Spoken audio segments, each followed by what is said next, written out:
Good evening, everybody. Calling this Village Board of Trustees meeting to order on February 9th, 2026 at approximately 7:01 PM. Clerk Lauken, roll call, please. Trustee Alfano. Here. Trustee Cordova. Here. Trustee Constados. Here. Trustee Kozar. Here. Trustee Kumar. Here. Trustee Sabri. Here. Village President Kevin Patrick. Here. Thank you. If we could all rise for the Pledge of Allegiance.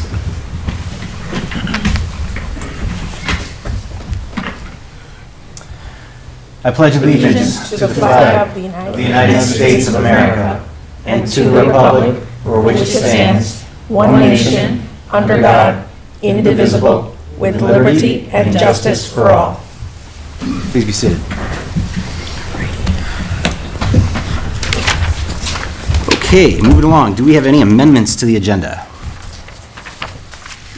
Okay, seeing none, we'll go ahead and move forward to public comments on agenda items. Clerk Lauken. We have Cheryl Tucker. All right.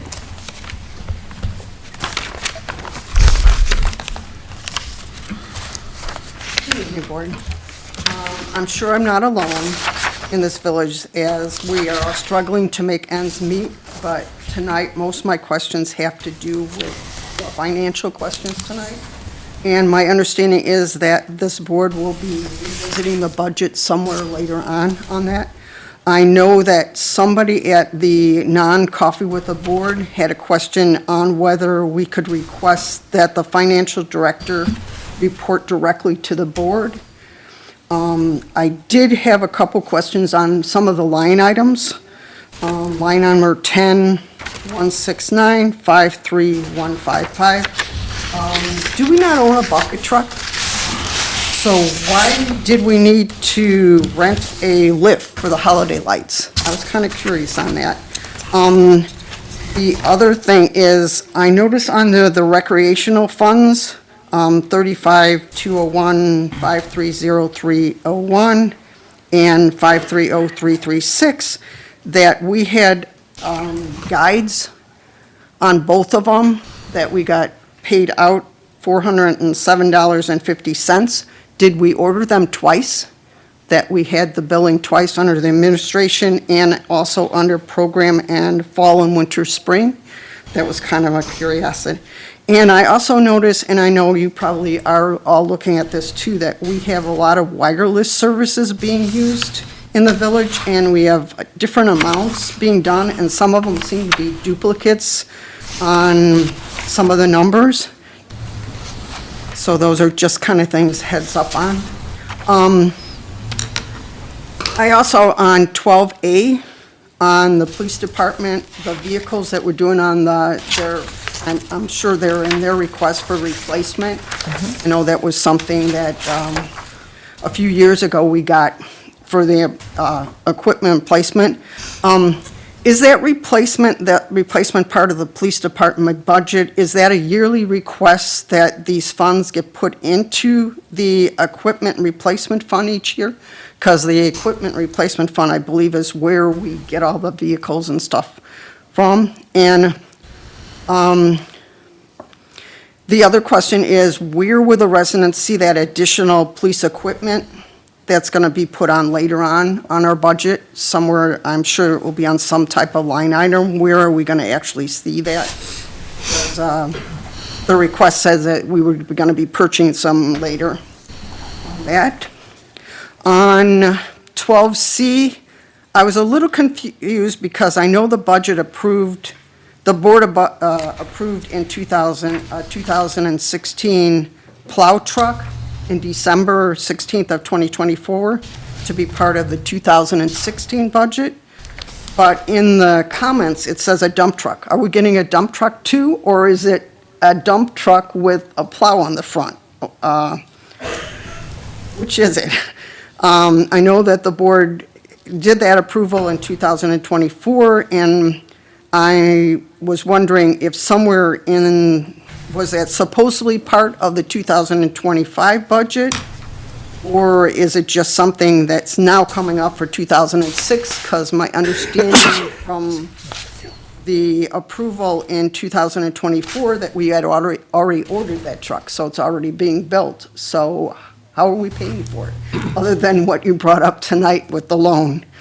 13A is a question on, I know the board's talking about getting a subcommittee for the Village Festival. My question is, are we having two budgets? One for the Fun Commission and one for the Village, Villa Fest? I think that's what it's going to be called now instead of Summerfest. Seeing that you're putting a subcommittee under the Fun Commission, will that be under the Fun Commission budget, or are we having two separate budgets? One for the subcommittee, one for the Fun Commission? And if we are, who will be overseeing those budgets as we go forward? The last thing is, as we have the construction going on, that you're blocking the road for the union to be built, what's going to happen with the Tri-Trail project? Because that was approved to go through. How's that going to be structured into this, under that construction going on? Because that's going to be a mess with bikers trying to get from the path with all that construction going on. How are we going to do that? And traffic control might be something down the line. And last of all, 15, I'm hoping this board will approve the moving of the 1% cannabis tax funds from the park fund to possibly a future pool funding account, so that we can get ahead of that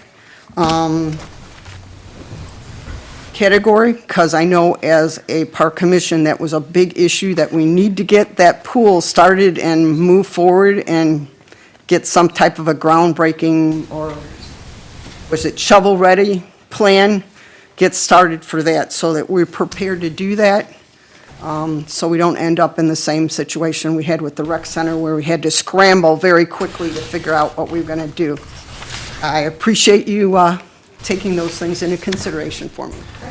So Cheryl, really quick, we have answers for all of your questions. Really good questions, by the way. If you can send those in an email to me, I will make sure that I distribute those to the right staff, so that way we can get back to you in an appropriate time and have some answers for you. Okay. All right, thank you.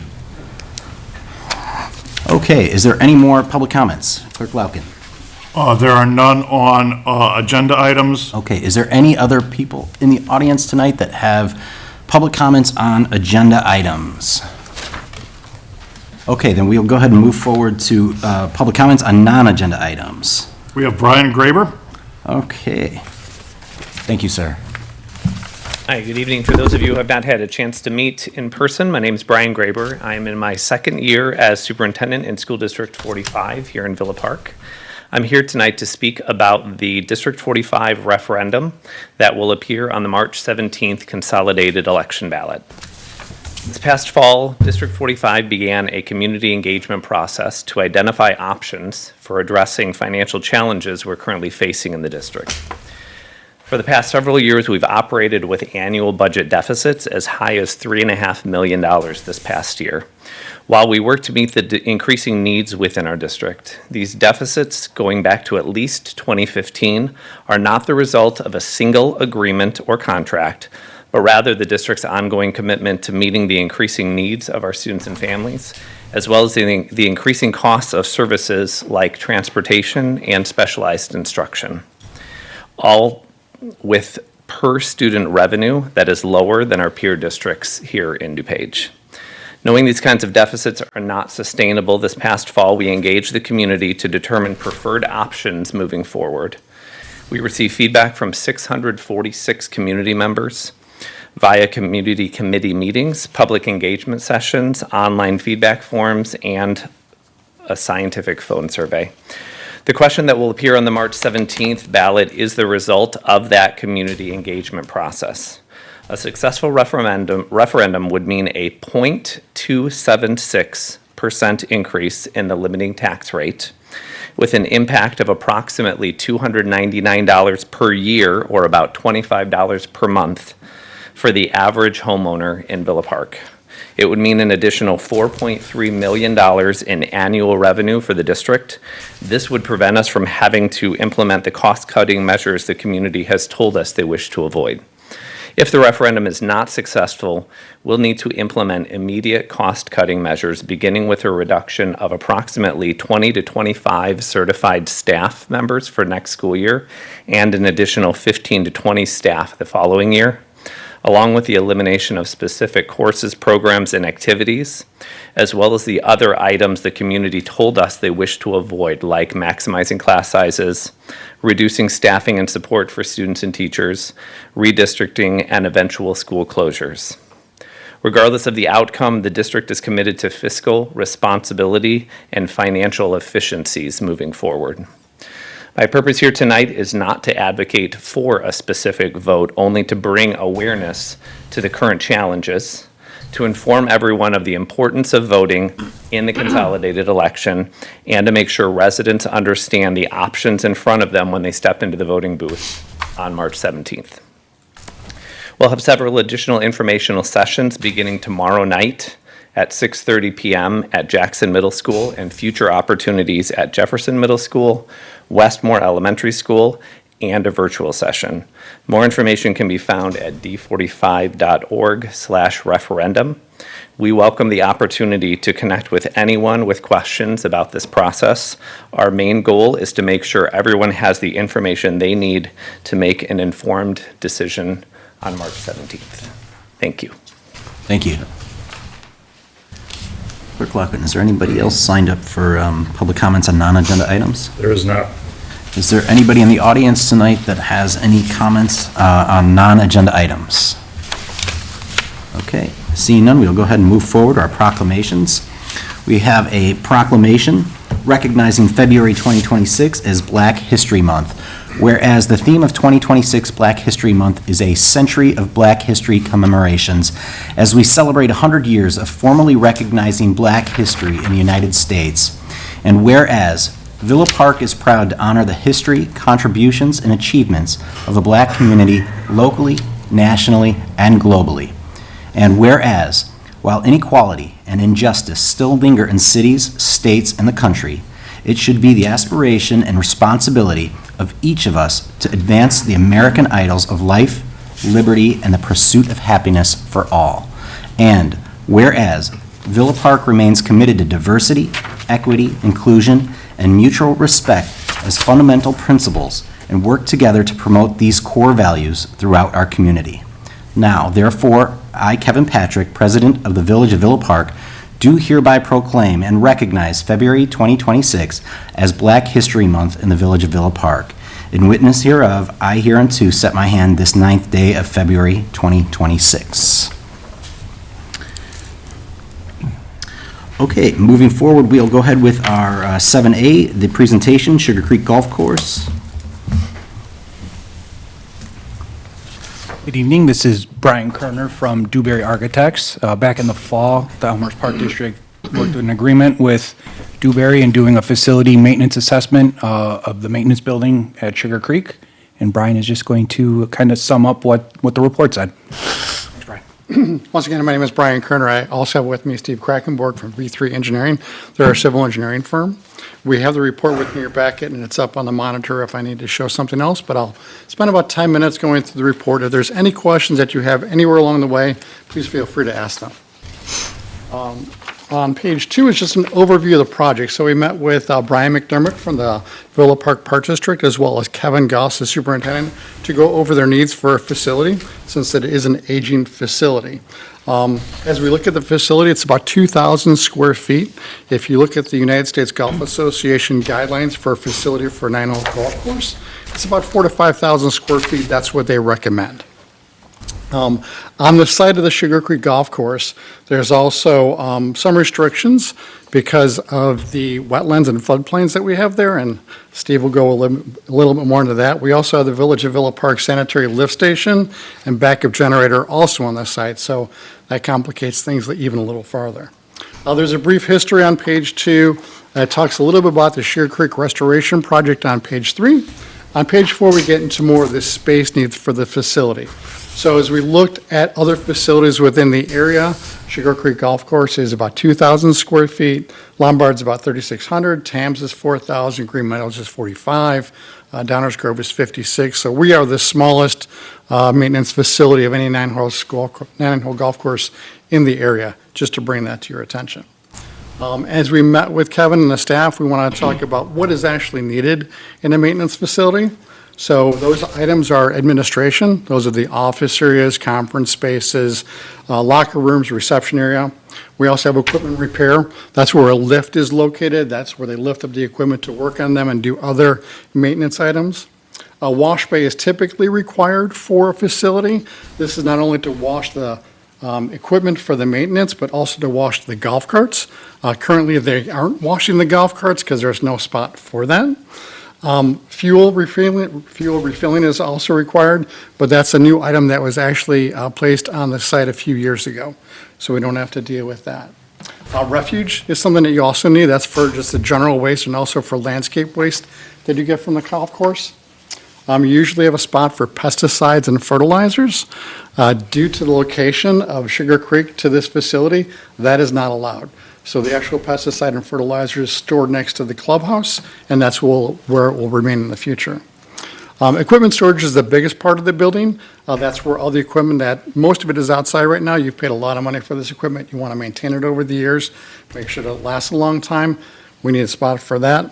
And then for the site, there's also the soil bins. So this is mulch, stone, sand, those things that the golf courses use that's delivered in bulk and then taken to the golf course when needed. So these are all things on the site. If you go to page 6, Mr. Goss was so nice to give us an equipment list. So this is the equipment that the golf course currently has and what they foresee in the future. He gave us sizes of the equipment and the basic area that it would take up, and that's what we need to store inside the facility. There are a few items such as the tractor loaders, the Ford truck, and the backhoe, which are very large, which we'd probably still keep outside. Those vehicles are meant to be stored outside anyway. As we go to page 7, we look at the program, and this is just a list of spaces that we'd like to see in the facility. So an office for the superintendent, locker rooms and showers for the staff, restrooms. We have conference training spaces, the maintenance, vehicle storage. A lot of times there's a grinder room as well in a facility. That's when you're grinding or sharpening blades, you don't get those particulars in the air. Generators, closets, parts rooms, those are all part of that. All these elements added together is about 4,000 square feet. And then we add a net to gross factor. That takes into account any kind of circulation, wall thicknesses, things of that nature, to get us a total gross square footage just under 5,000 square feet. Okay. As far as the site, we need 10 parking spaces, area for the material bins, waste area, wash area, exterior equipment, storage, refuge, and then general site circulation. That's about another 8,500 square feet. As we go to zoning, I'll let Steve talk to you about that, and let me get to the page as well. Actually, I'll talk about zoning for a second, and you can talk about the site. So the site is zoned RS10, which is a residential single family, and the maintenance facility is allowed part of that zoning, so we don't have to rezone the site at all if we wanted to replace the facility there. There are certain requirements for setbacks, building heights. If we did have anything that was beyond those, we would come back to the village for a variance request to do that. And then, let me get to the, let's see. There we go, there's the existing site plan, Steve. All right, thanks, Brian.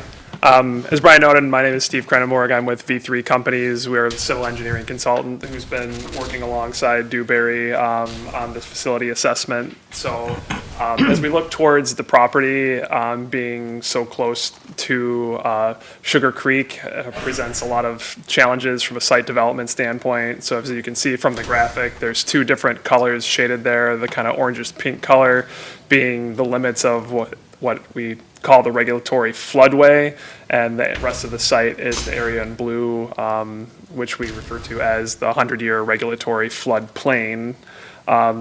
So as you can see, the building is currently sited within the floodplain, and the rest of the equipment is stored within the floodway, which will present some challenges as we move forward, as there's certain rules and regulations that we have to follow through the State Department of Natural Resources about what's an appropriate use in the floodway.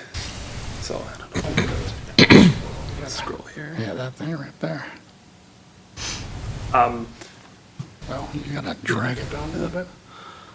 So continuing on, the next image shows just the general topography of the site, that there's a little bit of a berm there, right, kind of at the south. We have all our material bins, and then we have the existing facility, which is pretty much sitting in the floodplain, so is at risk for flooding. So as part of any proposed development, we would be looking to make sure everything is elevated adequately above the floodplain. So based on the rules and regulations with the appropriate use within the floodway, we're not allowed to put the building within that orange or pink zone, which kind of limits our potential for where we can site the building. So we've pretty much pushed it as far north as we possibly could, and then have our parking and site access and circulation there on the south, which then does partially encroach within the floodway, but parking and vehicle storage is an allowable use.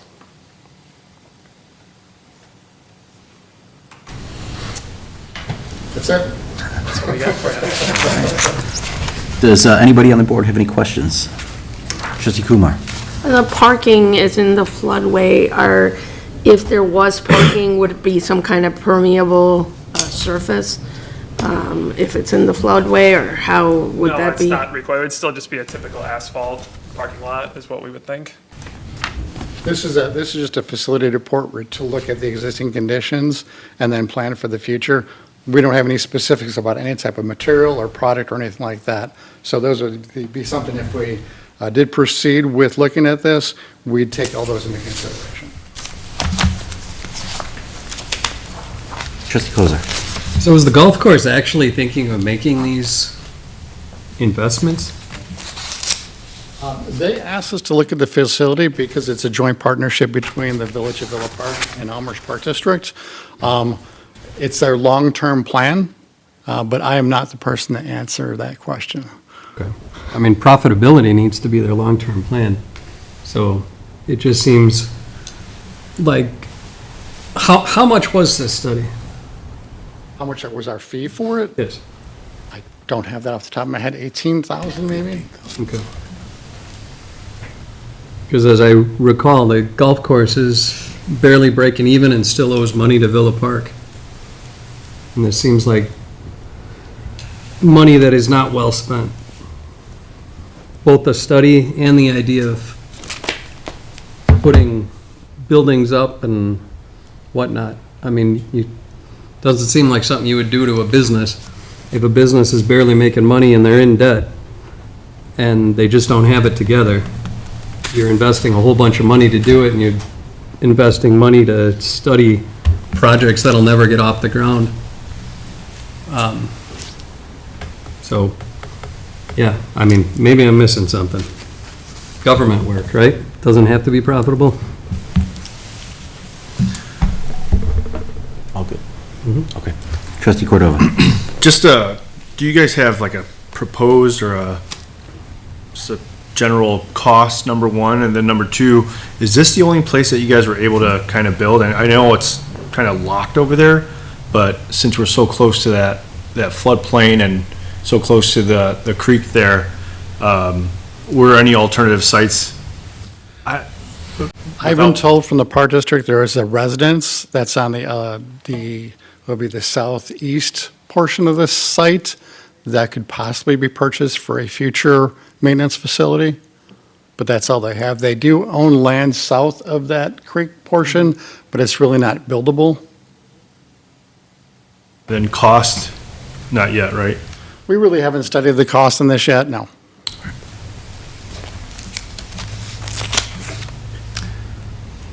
Okay, are there any other questions? Trustee Khalid, Sabri, I'm sorry. Trustee Sabri.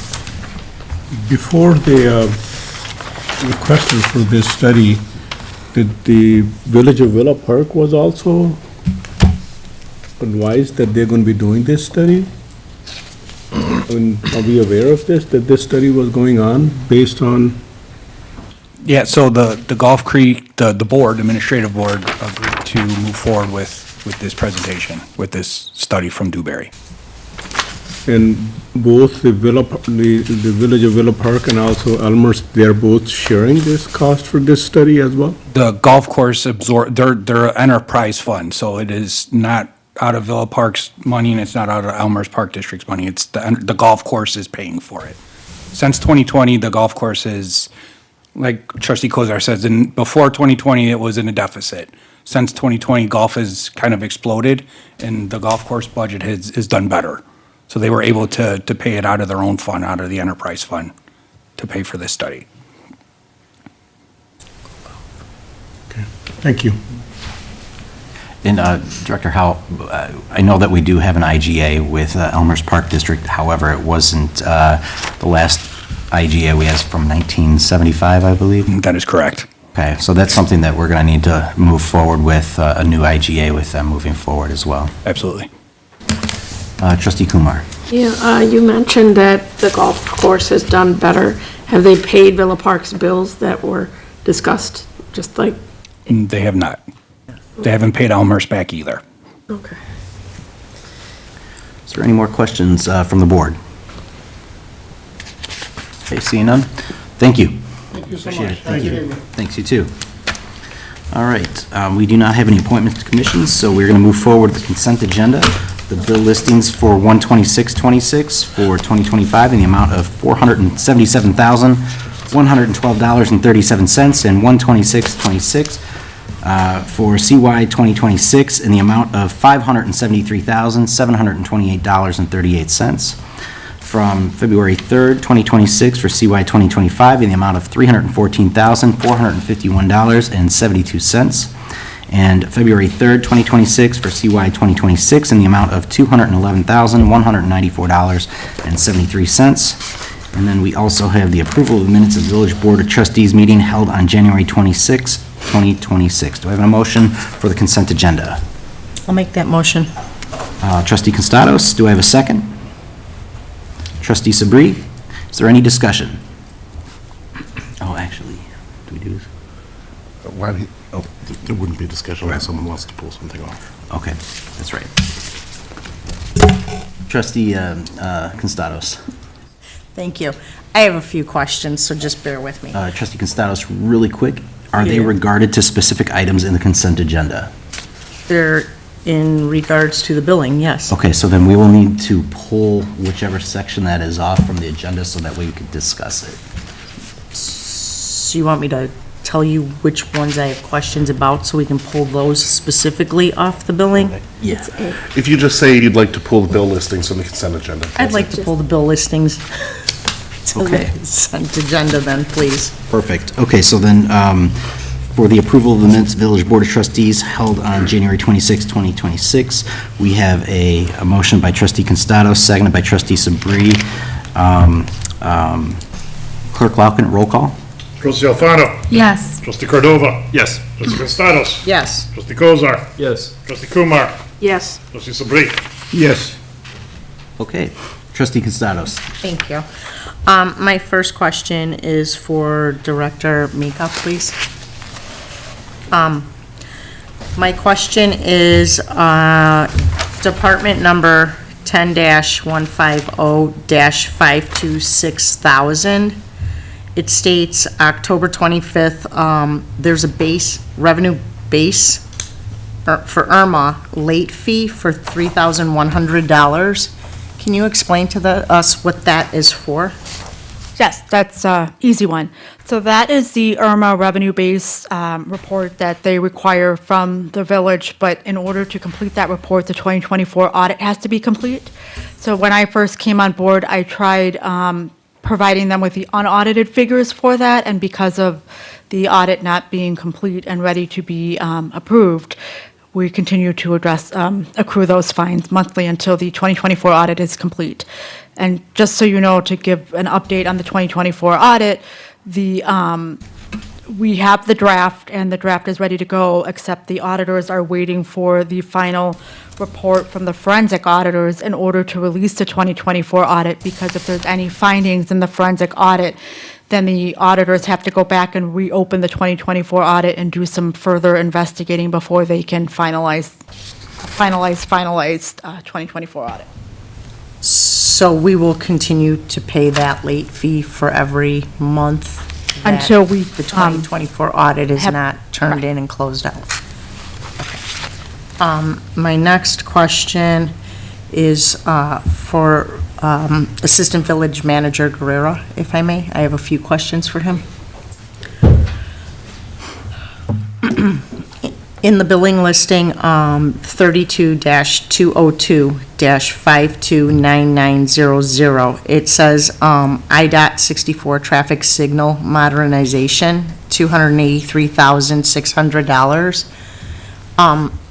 Is this for one light No, be modernized? this is our intergovernmental agreement with IDOT, as they have a project on Illinois 64 to update and modernize the signals along North Avenue. I think it begins in the beginning of Elmhurst and runs almost all the way. Is that Roselle? Not that far. Hill Street, maybe? So we had an intergovernmental, sorry, most of North Avenue. I can't remember the actual termination on the west side. But we had an intergovernmental agreement where there's portions of that project that fall under the jurisdiction or the requirement for Villa Park, as we pay some of the signal maintenance based on percentages. So we entered an agreement to pay for our portion using MFT funds about 2 years ago, a year ago.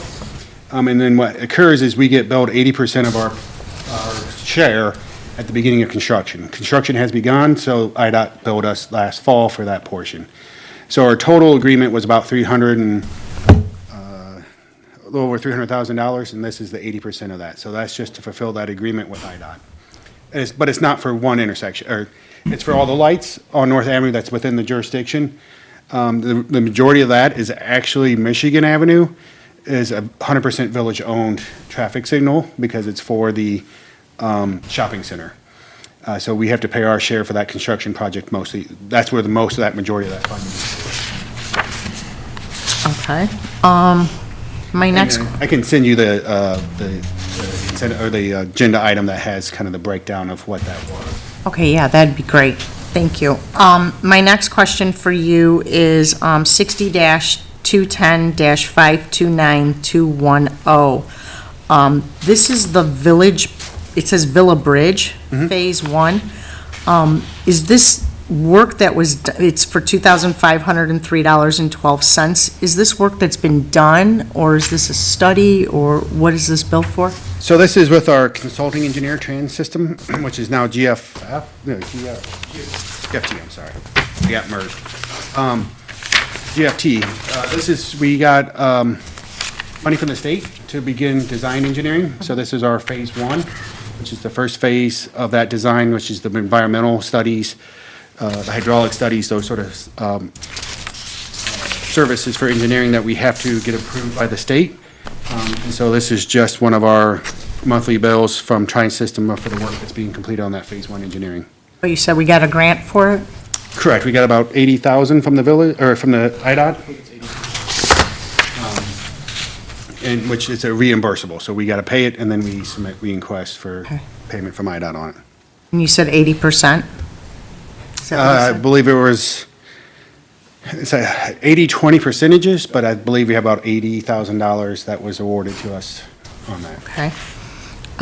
My next question for you is two things that I see. One is under Fund 82, one's under Fund 83. They both say the same thing, which is weather forecasting. They're the same amounts. I'm assuming that it's showing twice because one is for regular water and one is for Salt Creek. Is that why it's $13.87.50? No, so we have an annual subscription for weather prediction services. We get, every day we get a forecast for the weather. It's fairly accurate, so it's very helpful for our forces to be able to predict, and it indicates when storms are pending.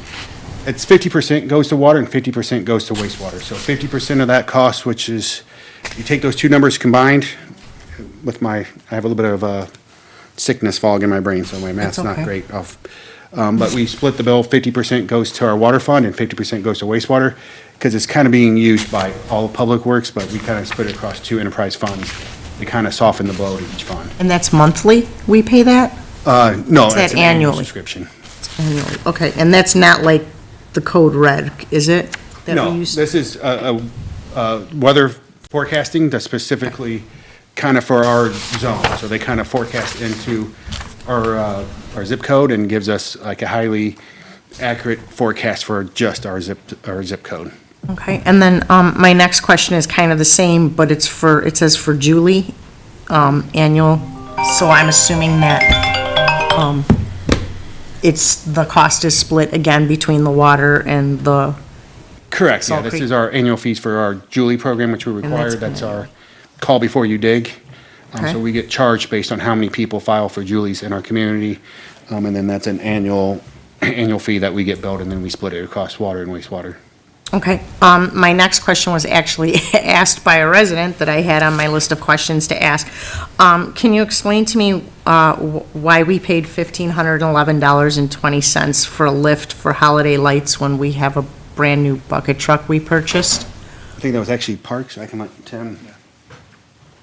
What I've been told is because of being used for tree trimming and other things out in the field, that it was just made sense for us to rent the lift and take care of it instead of waiting for the lift truck. Okay. I think I had another question for you, so. Sorry. My next question for you is, the elevator, I was told, I think it's you that I'm supposed to ask about. The $15,216, is that in addition, is that from when the motor broke on it, in addition to what the elevator cost? Correct. It is, okay. Addition. Okay, I'm almost finished. And then, my next question for you is, under recreation, I see there is 2 charges, both are for advertisement, where it says guidebook publishing. They're both for $407.50. Is that something that was just done? Is that an error, or? So what happened on that was a previous employee, no longer here, I was going through emails and saw that it was not paid yet, and it was for prior year, so I had to find a place to make sure it got paid because it was due. Okay, so one is for last year, one's for Yeah, this year. correct. Okay. One is previous year.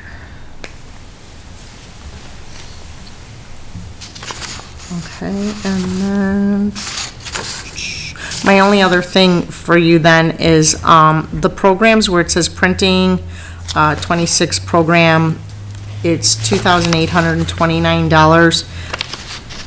Is that just for, is that for like a year, or what type of printing is that? Is it like a pamphlet, or? That's for our brochures that we have printed. Okay. We have them in 3 seasons. Okay. Yearly. Then I just have a couple more questions, but not for you. I think I might have to ask these to Manager Rivas. I see that we have, some uniform allowances here, and I'm not for the police department or the fire department, but I see like some are in finance, some are in community development, so forth. And it seems that everybody's allowance is $450. So I was just wondering, is this uniform allowance, is this like they purchase the uniforms and turn in receipts, or is this just an allowance that we give to them and are hoping they're purchasing uniforms? If I'm correct, it should be a part of the collective bargaining agreement. Correct. Most of those are ASME union members, and they're giving it to at the beginning of the year as part of the contract, as the contract stipulates. And then they are required to turn in receipts to show that they have spent the money. If not, they get taxed at the higher rate because then it's an income versus an allowance. So that's how we've managed here was, if they can show receipts spending more than that amount, then they don't get the fringe benefit tax. If they don't, they get taxed on that revenue that was generated. But they get that amount because it's a contract requirement with ASME. But they have to turn in receipts, correct? They get it, no matter what. It's just more on the IRS side of the form, is by us issuing them a check. If they don't provide receipts, that can be taxable income, so they provide receipts if they don't want to be taxed on that income. If they don't provide any receipts, then it goes on their W-2 as taxable income, so it's kind of at the employee's discretion of how they wish to receive that. Okay. And then my last question, I think it's my last one, no, maybe not. The email firewall, I'm assuming that the $20,983.23 is annually?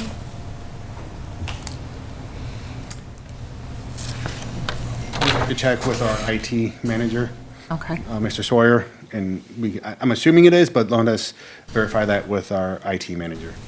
Okay. And then one last question for Director Howe, if I may. I see that we spent $1,125 on basketballs for the youth league. Is that something we spend every year? Do those stay in-house at the rec center, or is that just, we replace some? Yeah, some are replaceable, but our basketball program has exploded, so there's a need for more basketballs. Okay, so those are replacements. Okay, thank you. That's all I have. Thank you. Are there any more questions? Trustee Alfano? Yes, I do have a couple of questions. Many were already addressed, but I do have a few more. One of them, and I know this has come up in other bill listings in previous years, and this comes from a resident. When it comes to the Kiwanis or the Kiwanis dues, Manager Rivas, can you speak to the partnership that the manager's office and the Kiwanis Club has, where we have those annual dues? In what way are you referring to? This comes from a resident. They wanted to know why we are paying for dues for two in our manager's department. For the Kiwanis Club, tell us more about what that partnership is for, what the dues are for, what the meetings benefit having that partnership. Absolutely. We've been a part of the Kiwanis for a considerable amount of time, even long before I got here as police chief, and there's a couple of us that are a part of that association. So we will go to the meetings on Wednesday mornings, or we will also assist with the concert series that they have in July, or any other philanthropy that they'll do. Thank you. That's been something that I have a couple of residents who've been asking for a while. And then this was also addressed by a resident this evening, and that's the wireless bills that we have. There are numerous on our listing this week. I don't know who this would necessarily go to because it's in many different departments and in many different accounts, but we have some that are from August to September and some that are from November to December. Can we just address why there are so many coming in all at once? And I guess I can probably answer that. It appears that one bill was missed, and so we were late on getting it. Sometimes when those timings come in, they will double up on us because of the time frame. The reason there's so many amounts in so many different departments, we bill the departments based on the phones and data usages that are across those departments. And that's why some of them are repeatable, because we do have government rates. So if you have a smartphone, it's a certain amount, and so it's kind of, hey, this department has 4 smartphones, they get charged 4 amounts on this one. Then I do believe we have 3 different Verizon bills, too. One, the police department has their own bill for security reasons, and then the rest of the village is on another Verizon account. And then I do believe our fire department does have a third one that's for data for their vehicles, which is kind of broken out that way. So that's kind of why you see so many Verizon bills. Sure. And then across so many different departments is because we do break down the bills based on department uses. sounds good. But we did miss a bill, and that's why you do have That's why you- double it, where okay. you're getting caught up on a missed bill. Great, thank you.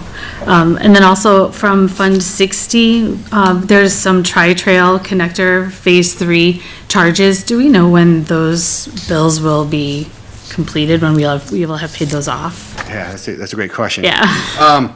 It should be coming up soon. Unfortunately, these are STP funds, which is IDOT-controlled funds. IDOT projects take a very long time, so I want to say about 2 weeks ago, I signed off on the last pay estimate to the state to begin the closeout. We do go then into what's called documentation review, so there's good possibility that IDOT ask more questions, and so that contract will stay open for a period of time. So I don't have an exact answer because it's kind of dependent on IDOT. They will slow down. I think they actually really slow down, so these are just, when IDOT requires something, the consultant will perform that work and just bill us for those hours. Okay. I appreciate that, because they have popped back up, and I thought we were kind of done with Unfortunately, yeah, that, so- we were waiting on, it takes several weeks, if not months, sometimes for IDOT to approve final change orders, close out documents, those sort of things. So they will request things years after projects are done. Thank you. Another question about the wastewater fund 83. For 83-202-529-902, there's a replacement sump pump for Flow Technics. It says it's for WWFTF. I'm not sure what that means. I don't know who the vendor is because it's not listed, but I would like to know a little bit more. So unfortunately, we had an incident where we had a power surge, and the WWFTF is our wet weather flow treatment facility. It's our combination and SSO, sanitary sewer overflow during wet events that we manage. We had found about a month ago that there was a power surge, and it blew a lot of items in our plant, which was a couple of our pumps, a couple of our control panels, some of those items, so we're in the process of replacing it. The vendor is actually, I believe, Flowtonic, or Flowtech. Okay. Which is they provide sump pumps, grinder pumps, a lot of our pumps that we use in our treatment plant or in our wastewater flow. So that is something that we're monitoring. We are tracking those expenses to see if it's possible for an insurance claim to help recover some of those costs. But unfortunately, we had several pumps damages, several VFD, which is variable frequency drives to help regulate the pumps in our control panel. So you might see a few more of those bills, but we're hopeful that we can maybe file an insurance claim because it was an electric surge. Okay. Those are all of the questions that I have, so thank you very much. Are there any other questions on the bill listings? Okay, do I have a motion for the bill listings? I'll make that Trustee motion. Constados, do I have a second? Trustee Kumar? Okay, is there any other discussion? Okay, roll call vote, please. Trustee Alfano. Yes. Trustee Cordova. Yes. Trustee Costados. Yes. Trustee Gozer. Yes. Trustee Kumar. Yes. Trustee Sabri. Yes. Okay, thank you. Moving along to item 10, ordinance for first reading, 10A, an ordinance of the Village of Villa Park, DuPage County, Illinois, amending section 14-207 of the village, or of the Villa Park Municipal Code regarding no parking zones. Manager Rivas. Thank you, Mr. President. The Plan Commission is recommending an ordinance to eliminate on-street parking on the north side of East Wildwood Avenue from Villa Avenue to South Myrtle Avenue, and on the east side of South Myrtle Avenue from Wildwood Avenue to Wildwood. This will allow for greater access along Wildwood as these portions of the roadway will be reduced with the construction of Union Development and the VPRC. Is there any discussion? Okay, moving along to 10B, an ordinance amending section 3-313A of the Municipal Code of the Village of Villa Park, decreasing the number of Class AA liquor licenses and increasing the number of Class Quadruple A liquor license for standard meadery. Is there any discussion? Okay, moving along to 10C, an ordinance of the Village of Villa Park, Illinois, amending Article 3 of Chapter 9 of Villa Park Municipal Code regarding fees for emergency medical transportation and related services. Are there any questions or discussion? Okay, moving along to 10D, an ordinance of the Village of Villa Park, DuPage County, Illinois, amending multiple sections of Chapter 2 of the Villa Park Municipal Code regarding the Villa Fest Commission and subcommittees. Manager Rivas. Thank you, Mr. President. This ordinance would dissolve the Villa Fest Commission and amend the structure of subcommittees to allow the creation of a Villa Fest subcommittee of the Community Fund Commission. These changes are recommended by the Community Fund Commission. Okay, is there any discussion? Trustee Cordova. So I just have a couple questions on the amendment of the structure of the subcommittees, and I have some notes here. And I want to ground this in what we adopted in August. So when we dissolved the previous commissions, there was concern about overlapping membership, concentration of influence, and inconsistent governance. And this board was very clear that it wanted guardrails to prevent those issues from repeating. As I go through and looking at two provisions in that ordinance which were critical here, Section 2-1405 prohibited individuals from serving on multiple commissions at the same time. A couple of meetings ago, we had someone come in with an application. I said, hey, which one is this person going to do? And we kind of tabled that. The second provision actually goes a little bit further here, 2-1411, and it went further and explicitly stated that commission members may not serve on subcommittees or task forces of their own commission. That was a hard red line rule that we wanted, no exceptions. And those were intentional safeguards, not technical details. And I think that context matters, because as I was looking through this, I was kind of waiting for this to come back to see how it was going to change. So in August, we said, you can't be on multiple commissions. You can no longer be on a subcommission of your own commission. This is a reversal of exactly what we wanted. So in August, we said none of that.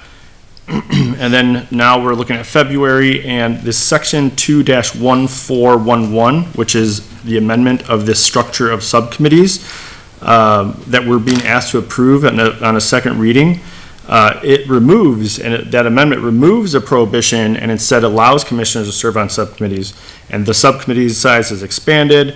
So what we're doing is we're reintroducing the same overlap and concentration of roles that were cited as reasons to dissolve the commissions in the first place. So I think two things. Number one, if we're comfortable changing the rules each time they become inconvenient for us, we owe it to our volunteers and our residents to say, hey, plainly, that's what we're doing, and we could pretend that nothing has changed. But I think the biggest piece here is that changing core governance rules this quickly from August to now is not transparent. And it undermines the ability and the credibility of the framework that we just told the public was necessary when we made those changes in August. So I know this is a first reading, but I caught that. It feels a little sneaky because normally we talk about amendments to ordinances. And this just kind of feels a little, I mean, we took a long time to deal with that ordinance and build it. And now I'm going to say it's sneaky here to change it just on a little technicality here. So when it comes back, we should probably have a conversation about it and see if we're okay with that. And if we are, then again, we should just plainly say that's what we're doing. I think that's what we're doing now. That's why we have a first reading. That's why we have a second reading, so we can discuss it. So, go ahead. I think I just said it, right? Like, is that all you have? Is that sneaky? Yeah, no, so again, we made a rule against what we said we didn't want. Now we're reversing that. And if we're okay with that, then that's what it is. Trustee Kumar. I'm confused as to why the Villa Fest is being dismantled. That's my only question. Oh, okay. Why are we moving them into another commission? I mean, I made this suggestion in the beginning, Yeah. but why we opened up a commission and we're closing it so soon is a concern. I wouldn't want to do that. I would like to have the autonomy of that commission if it was meant to be autonomous. Sure, absolutely, and I can answer that. So, Villa Park Summerfest, a long time ago, years ago, we actually had a commission that fully operated that. It was the Villa Fest Commission, all right? They did an outstanding job, and years ago, if you remember, if you've been here for a while, Villa Fest was at one point a 3-day festival. It kicked off on Friday night, all day Saturday, and all day Sunday. That commission did an outstanding job of putting that together. Now, I was not on this board when that commission was dissolved. I think I became a trustee shortly after that. But what ended up happening was the commission was dissolved and our staff, village staff, took on the entire burden of putting on Villa Fest all on their own, with no other resources, no other help, no other volunteers like a commission could add to that. And so staff has been doing their best with making this Villafest, or not Villafest, I'm sorry, Summerfest, an event that really is something special for our residents, which this has been a staple in our community for a very long time. So with that being said, staff has been handling this for many years. And with an attempt to try to alleviate some of the burden from our staff, the idea of creating the commission came up, right? And so ideally, that commission, they would take over the responsibilities for that and kind of hopefully try to bring it back to, I'll say, its heyday. In conversations with Manager Rivas and myself, we've talked about some of the things that we might be able to do to make Villafest basically a rebranding of what Summerfest used to be. So we're looking at branding Villafest, marketing it differently. And in our conversations, we talked about some of the things that we might be able to do to actually make Villafest an attraction for Villa Park, where people actually want to come here and partake in this, much like Ribfest and Naperville or others like that. Now, you also were on the board when we got a cease and desist letter from the city of Milwaukee, because we did have it was called the Villa Park Summer Festival. And the Villa Park Summer Festival, well, Summer Festival is well known up in Milwaukee, so we got a cease and desist letter from Milwaukee saying you can't use that. So, I don't know, maybe 3-4 years ago, it might have been a little bit longer, we had a great idea. Well, if we can't use Villa Festival, or Summer Festival anymore, why don't we just call it Summerfest? Well, again, there's not a lot of imagination with that name there.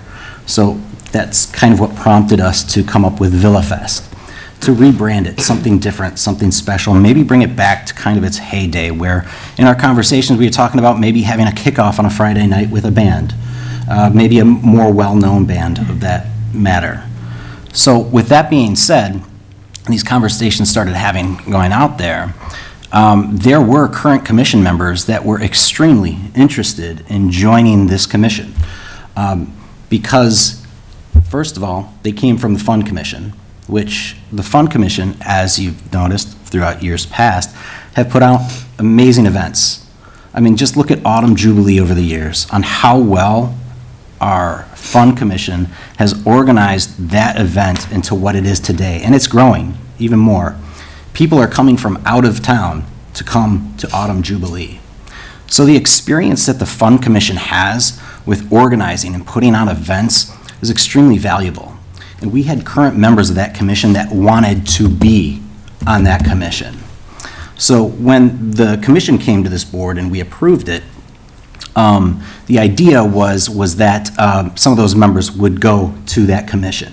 However, an oversight on my part, because Trustee Cordova's point back in, what was it, August, or whatever, when you didn't want Leslie to be on the commission? December? Okay, so in December, Trustee Cordova brought that point up. That was my fault.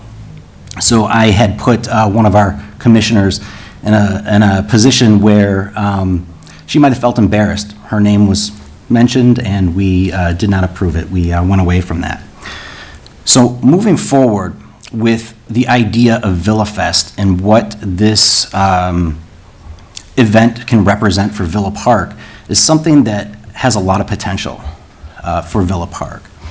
And so with the commission, there wasn't a whole lot of interest out there from residents, but there was still a lot of interest coming from commission members. So the idea was that, well, maybe we went too far. And like you had said earlier, you had mentioned maybe a subcommittee, which was probably the better idea at that time. So right now, what we're trying to do is that we still have a lot of interest from members on that commission. This commission here would consist of a subcommittee of 5 members. and the minority would be members from the Fund Commission. And the reason being is because those minority members, the 2 of the 5, actually bring a lot of their expertise from the Fund Commission and how they've built these events. But also at the same time, over the few years, is we've been solely relying on village staff to run our Summerfest. If we're trying to take that burden more away from staff and lessen those burdens and bring it back to where a commission or a subcommittee takes it on fully, we are in a transition period right now. And there have been a lot of changes, whether it be through staffing, whether it be through financing. There's been a lot of changes here. So with a transition like this, it only makes sense that what we do is we have members that not only want to give their time and be a part of this, but also the expertise and the knowledge that they already have, the relationships that they've built with staff and the understanding that they have there goes a long ways for us to make sure that VillaFest kicks off. Yeah, it's February right now, but sure enough, in a blink of an eye, summer is going to be here. And we need to start planning right now. We need to start molding this into what we want it to be. So I think it's a great idea that we only take some of those experts from our Fund Commission and have them on this commission and open it up to other people that want to be on this commission. And in the last, I would say, I don't know, maybe week, there have been maybe 1 or 2 people that have expressed interest in wanting to serve on this subcommittee as well. So if this goes forward, if this subcommittee is created, I have no doubt that we'll be able to fill it right away, and we could start getting on track with planning this. But mostly, to answer those questions, it's so that way we have somebody that knows operational procedure, that's on a commission, that knows how to organize events like these, and then also can put it forward. Eventually, I think the best solution would be, over time, is to have that subcommittee fully take over the responsibilities of Summerfest, alleviating it from our village staff. Trustee Kumar. I'm not against the subcommittee, as I said, I was talking about that at the beginning of this whole story, as you pointed out, but the subcommittee per se, only for the Fund Commission. I think when we open up the fact of a subcommittee possibility, I think it should be universal against all our commissions, make it a possibility for any of the commissions to propose and have a subcommittee to do various activities. Recently, when I sent everybody something with regards to our rat problem, I sent a video, and I think some of our commissions, the Green Commission per se, hasn't met much or isn't doing much, but this is something they could take up. I would be thinking a subcommittee on health issues via that would make sense. So I think we need to, instead of just change it one off each time, we need to look back at this whole ordinance and think about what other things could have subcommittees, kind of have that discussion, and then change it. I understand that now Summerfest is coming up, you want to get that done, but I really think, we need to relook at that. I do, the burden on, I value the fact you want to take the burden off staff. I absolutely do. I also think it should never have been their burden in the first place, so I'm not in disagreement with that. But at the same token, there's a lot of other things that we want to do that same for, and it would be something that I would think would be a little bit more universal. I also do not want subcommittees only to be of those in that particular commission. So we need to rewrite that ordinance that it allows others to be a part of a subcommittee. Trustee Kumar, you bring up some good points, I understand. I'm going to defer to our village attorney. Trustee Kumar, what you're asking is included in this ordinance. It changes, well, actually, it was already included. When you approved this policy back in August, it included subcommittee or task force designations for every commission. that would still continue, where they can, any commission can recommend and ask for a subcommittee. We've changed it to remove task force, just so it's consistent, everything is a subcommittee. We also did remove it, though, from the zoning board of appeals, because it doesn't make sense to have a subcommittee of the zoning board of appeals. But other than that, every commission would still have the ability to have a subcommittee. And if I could also just expand upon, Trustee Cordova, what you were discussing, the changes or the language that you were talking about, the prohibited commissioners serving on a subcommittee, that didn't make it into the final version. There was an amendment on the floor and it changed a number of things, and that was one of those things. So the final version didn't have the language you referenced. So that's why the language here, well, the language that was approved limited it to one member from a commission, could be on a subcommittee. This clarifies that it would be a minimum number, so that you still have, and this would apply to any subcommittee, you would still have a majority of non-commission members serving on the subcommittee. Trustee Cordova? So commissioners can now serve on multiple commissions with this new verbiage? No, Okay, that does they not can- change. They can serve on a subcommission of their own committee or commission. Which they could before. This just changes it from 1 and 3 to a minority, so it could be 2 and 3. Okay, and is that why the Villafest Commission is being dissolved, so that we can have more than one person to serve on there? And as a subcommittee now, as opposed to a committee that we just said yes to a few meetings ago? It's like a loophole, right?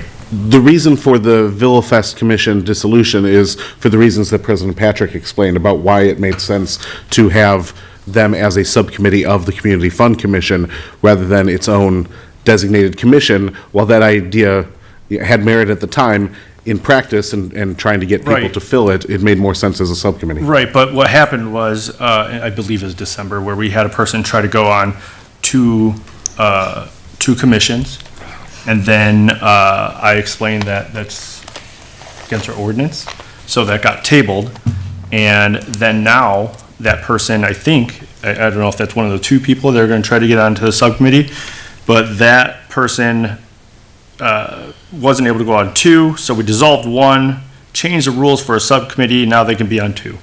So it just feels like we're changing the rules because it's a little inconvenient for us. Well, again, to clarify, they could already serve on a subcommittee. The one change person, is yeah, now that they can making do two. Villafest a subcommittee. Right. That's the Well, change. no, the change was, we dissolved the original Villafest Commission, or we're trying to, and then they're gonna do a subcommittee. So we're just, look, I like Villa Park Fest, I like Villafest, all this, right? I just wanna make sure that we're not just changing the rules to change the rules and make it make sense, right? Like, we had a lot of people send in applications to be commissioners. I'm not sure if those people have been reached out to see if there's any kind of experience, if that's what we're looking for, to be on the Villafest subcommittee.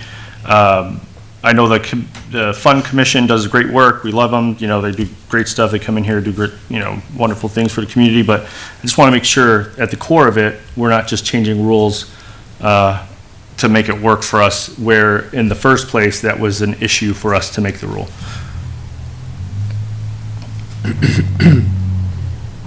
So, that's all I have. Trustee Alfano? Thank you. As the board liaison for the Fund Commission, I was not at this meeting. I couldn't attend that meeting. I walked in late. However, I do know that my concern with having a Villa Park Festival or Summer Festival, whatever we would call it, having a commission, a full commission do that first, and be in charge of it, it would concern me because I feel like that would be very overwhelming for volunteers. No matter how seasoned they are, I think that that would be really overwhelming. And so I'm not necessarily sure that this is meant to slight anybody. I don't know that that's the angle, although I'm sure that for some people it may feel like that's the angle. I do think that this is a point where we see some reflection happening, and at the recommendation, because this is the recommendation of the Fund Commission, they are asking to take this on board and to have that subcommittee. And they're saying we're willing to kind of coach or mentor. My ask is that we keep an eye on this, and then like this becomes the roots, and then we do move this to its own commission. But I do think that this is where it kind of takes the shape and takes the form, since we are looking at changing the way that it has been done. We no longer are asking for a commitment from staff, which means that there's going to be more of a commitment needed from people who have already done this. And the Fund Commission has already proven themselves to be able to do that. That's kind of where I am in listening to where everybody's opinion is. Is there any other discussion? Oh, may I add one more thing? Yes. My only concern is I think that 5 is not enough. 5 members. Trustee Kumar. Irrespective of how we decide on this, this is not, I do have to agree with trustee Alfano that probably this is a larger than smaller undertaking, and that we need extra members. And I will have to agree with trustee Cordova in that we must be doing some reach out at this point to all those people who have put applications in hopes that they will join us in our endeavors, and bring them back into the commissions, because we're going to need help. One thing that I would like to just clarify for the board and our residents is that we do have a process for applying to be on a commission, and all of our vacancies, if you go online, are posted. It shows you what vacancies are available, and then you get to fill out an online form.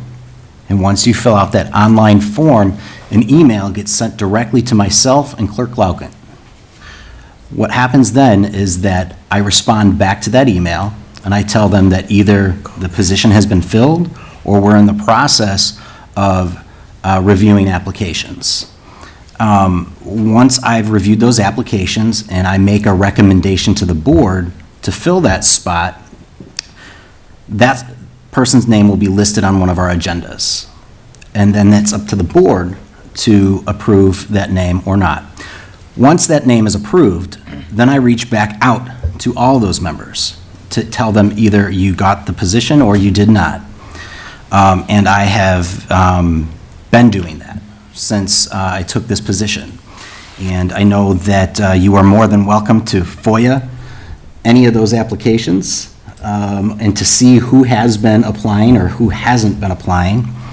But for the most part, I try to respond in a timely manner, and when I do, I do. But so far, when it comes to particulars, is that we have been filling the positions on commissions that are vacant.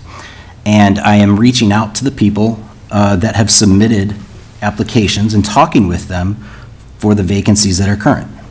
So that is the process that we're in right now. So if we want to talk about increasing numbers on subcommittees or commissions, we can, but ultimately I would like the commissions to make those recommendations to us, because ultimately they're doing the legwork and they're going to need to tell us if they need more help or not. Trustee Kumar. The point about the commissions is the commissions are here to help the board, right, in whatever we do. And that's the whole point of the commission that we've been emphasizing from the beginning of whatever changes we made or kept. That was the whole point of the commissions in the first place, to help the board. Now, we have tasks that we would like to send their way. We're happy to have them help us overall. And the subcommittee, we're forming it partly due to what they're willing to do for us, but we did have a committee that we all agreed upon, which was the Villa Fest. So we're kind of throwing it under them because we couldn't find enough people to fill it outside of the Fund Commission. I don't think it's necessarily that. Yeah, and just let me finish my thought, and then you can get to it. So I feel that it's okay for us as a board to give them some headway on how many people we want on this Villa Fest commission, and give them some headway and say, and put out for extra volunteers for the Fest commission. It's it's fine that Fun Commission members are on there. It is also fine that other members are on there. They're definitely going to need, I was at Autumn Jubilee, with all the members who are working there. It was an immense task with the volunteers we have, right? And the more volunteers, the better for things like this, because we want more volunteers. So whatever the structure is, doesn't matter, as getting the volunteers in the door. And whatever mechanisms we can get more volunteers in the door, which means even agreeing to extra volunteers, putting out what you said, which is an actual call out for volunteers for the subcommission, should be done. Not waiting, because Summerfest is coming up, but sooner than later. That's all I'm saying. So if we're going to go for the subcommittee, it's fine. If we need 8 volunteers, it's fine, right? We go ahead and we put out and ask for the members and do the reach out. And it's good to do that now. So just to clarify too, regarding the Villa Fest Commission, is that I believe I got about 3 applications for that. And outside of the email response after receiving that application to them saying that we've received your application, is that I have not had any further communication with them until I get direction from the board as to what we're doing with this. Now, if the board decides to go ahead and create this subcommission, then I will reach back out to those individuals to see if they're still interested, just for clarification. So which would put it at 5 on this commission, subcommission? I believe the ordinance says it would be, a minority would be 2 from the commission and then 3 outside, so 5. 5. And As a maximum. As a maximum, yeah. as maximum. Any other questions? Trustee Constados? I just have one question. So is this change will go into effect for all sub-commissions then? Okay, and then my only thing is that it doesn't state in here that you can have 2. It just says the majority should be outside commissioners. Should we maybe change that to 2 from the commission are only allowed, or? Well, if we said, it was written that way because since it's a maximum of 5 members, it could be 3 members, and then you wouldn't want 2 commission members to be 2 of the 3 subcommittee members. So that's why it was worded that a majority would be non-commission members. Right, I'm not talking about the non-majority, I'm talking about the commission members from the commission, the actual commission. So everybody only gets 5. Is that what we're saying? You can't have more than? So let's say another commission or subcommittee can't have 7 if they feel they need 7 people. There's only going to be a maximum of 5 allowed, of which then only 2 can be from the actual commission. The other 3 on the subcommission have to be from outside. Yes, with one stipulation, is that if that commission or subcommittee makes a recommendation to the village board to increase that number for their subcommittee or commission. From like 5 to 7 or 8 or whatever. Okay. But then would it still only be, so then if it's, let's say they make the recommendation of 8 and we pass that, then you're saying that like 3 can be from? There's a lot of what-ifs there. What we're trying to do is keep a minority of the members from the original Right, I commission. get it. So I that was wouldn't just- be an even number. You'd want that to be an odd number. Okay, I'm just trying to get it clear. Thank you. Yep. Any other questions? Trustee Kumar? The only change I would want is the ability for the board to have action item on these subcommittees to allow for, changes in the number of people they want. Because I think as wonderful as that committee deciding, it could get into a problem that Villa Fest doesn't happen if there's not enough people, right? So, and then we're back to square one where we're overburdening our staff for 4 hours. So if we need people to do something, and it's a big festival like Villa Festival that had a big committee that was working on it for years, I think that's something that I would want to change. And what's That the that? ability for the board to take action on the number in a subcommittee for a particular reason. So the board does have the ability to do that now. The board can change this ordinance, amend it, however it sees fit. We just have to have a majority of the members in favor of doing that. Attorney Morton, go ahead. So may I just jump in there? The appointments are made by the village president with the approval of the village board. So if the village president appoints 3, the subcommittee has 3.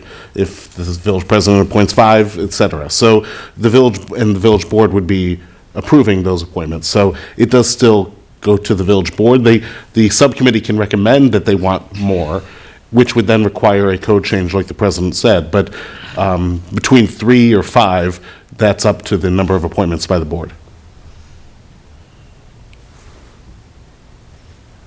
Any other discussion? The first reading. Okay, we're going to move along to 12A, under ordinances, an ordinance of the Village of Villa Park, DuPage County, Illinois, authorizing and approving the purchase of a 2026 Dodge Ram 1500 vehicle for police services. Do I have a motion for the ordinance? I'll make that motion. Trustee Constados, do I have a second? I'll second. Trustee Alfano, is there any discussion? Trustee Kumar? A quick question about, was this budgeted, where it was in the budget, and where the funds are coming from? It was a...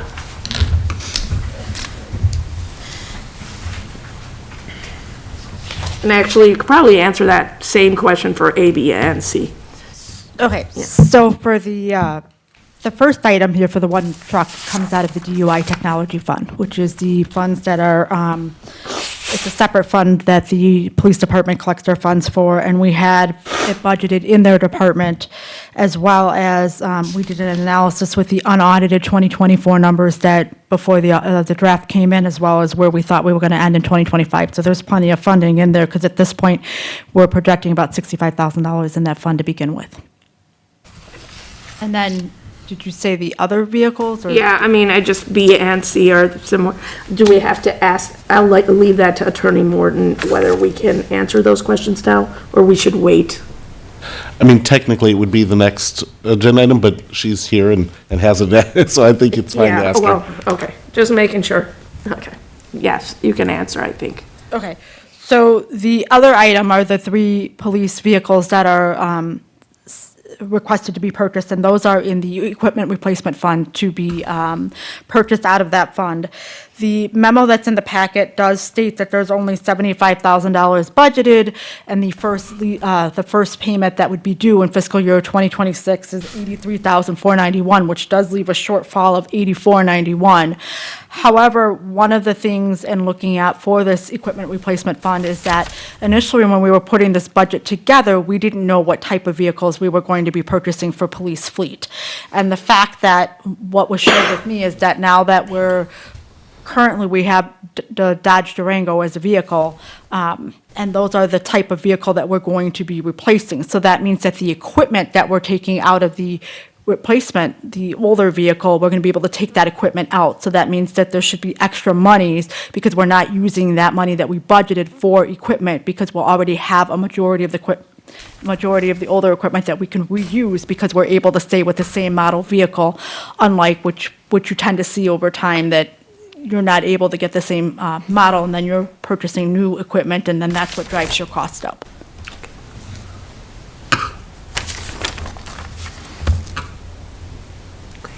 Good. Yeah. Any other questions? Okay, we have a first by Trustee Constados, a second by Trustee Alfano. Roll call vote, please.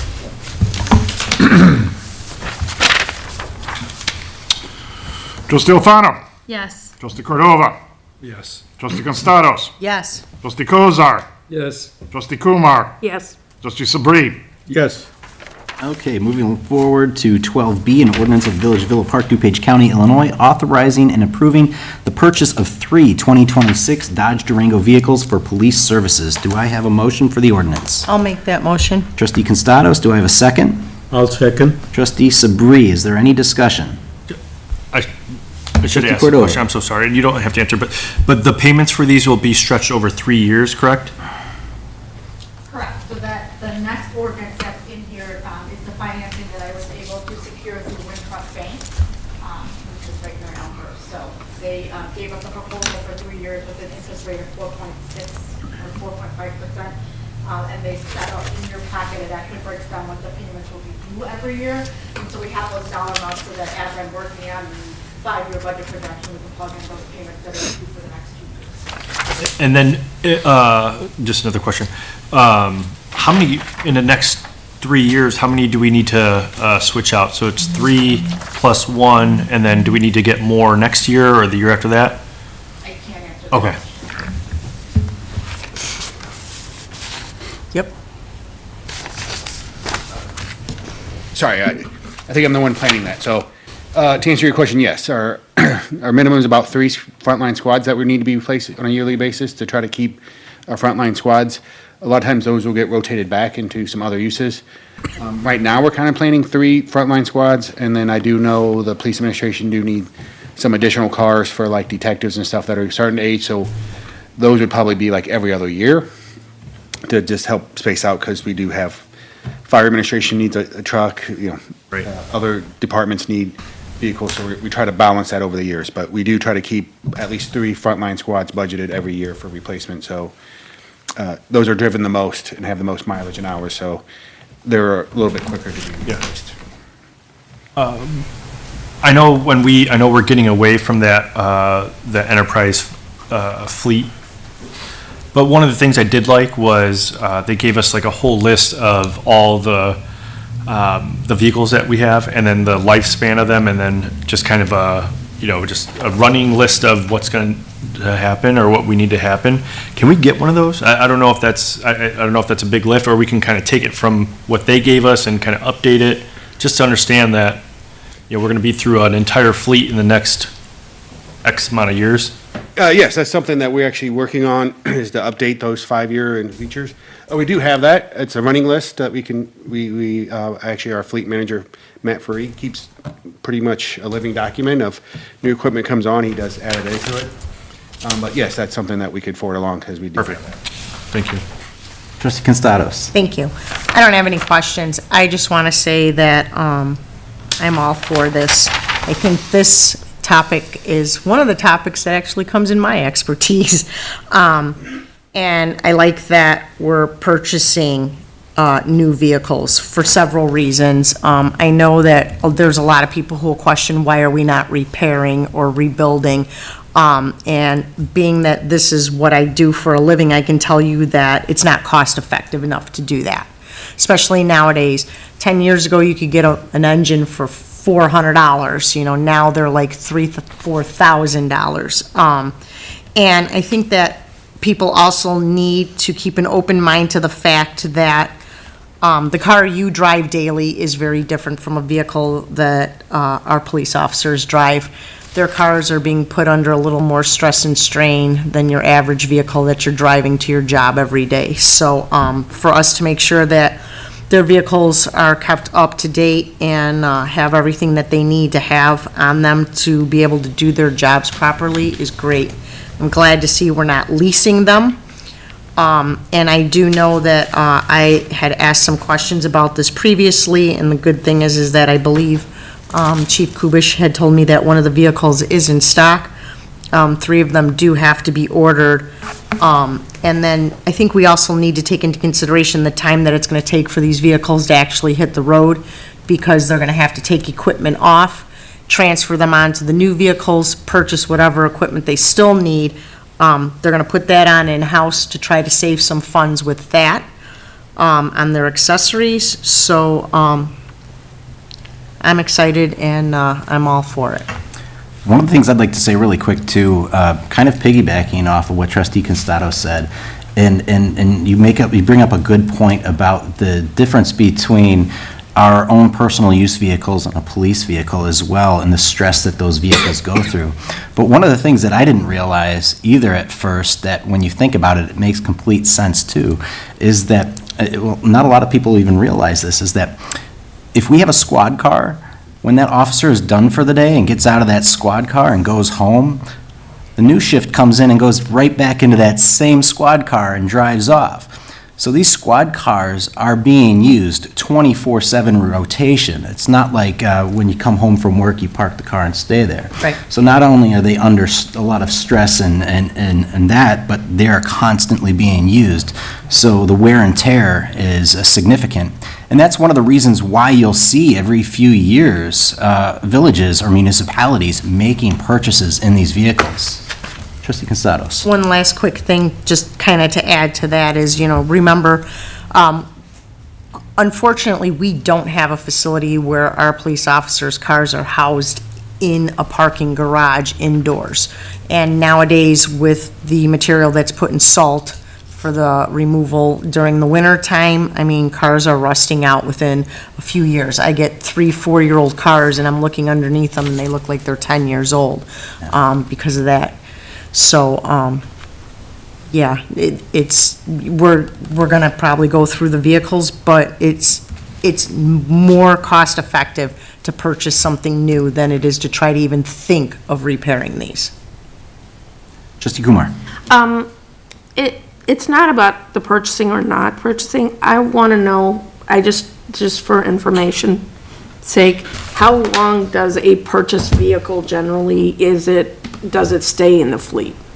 There's no way to answer that. And then also to piggyback off of that, a question that I have as well, is that once the life expectancy of that vehicle has met its range here in Villa Park, what happens to that vehicle then?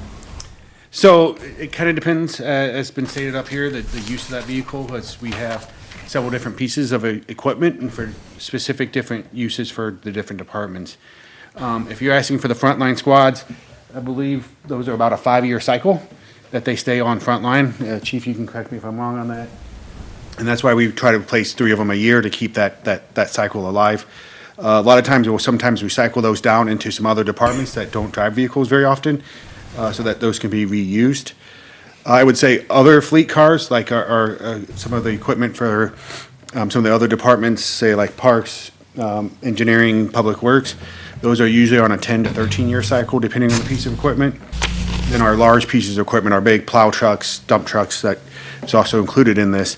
Those are currently at 20 and 20 plus right now, but ideally we like to keep them about 20 years. Fire trucks, 21 years. So we have 3 of them, so we cycle them every 7 years to try to keep that on.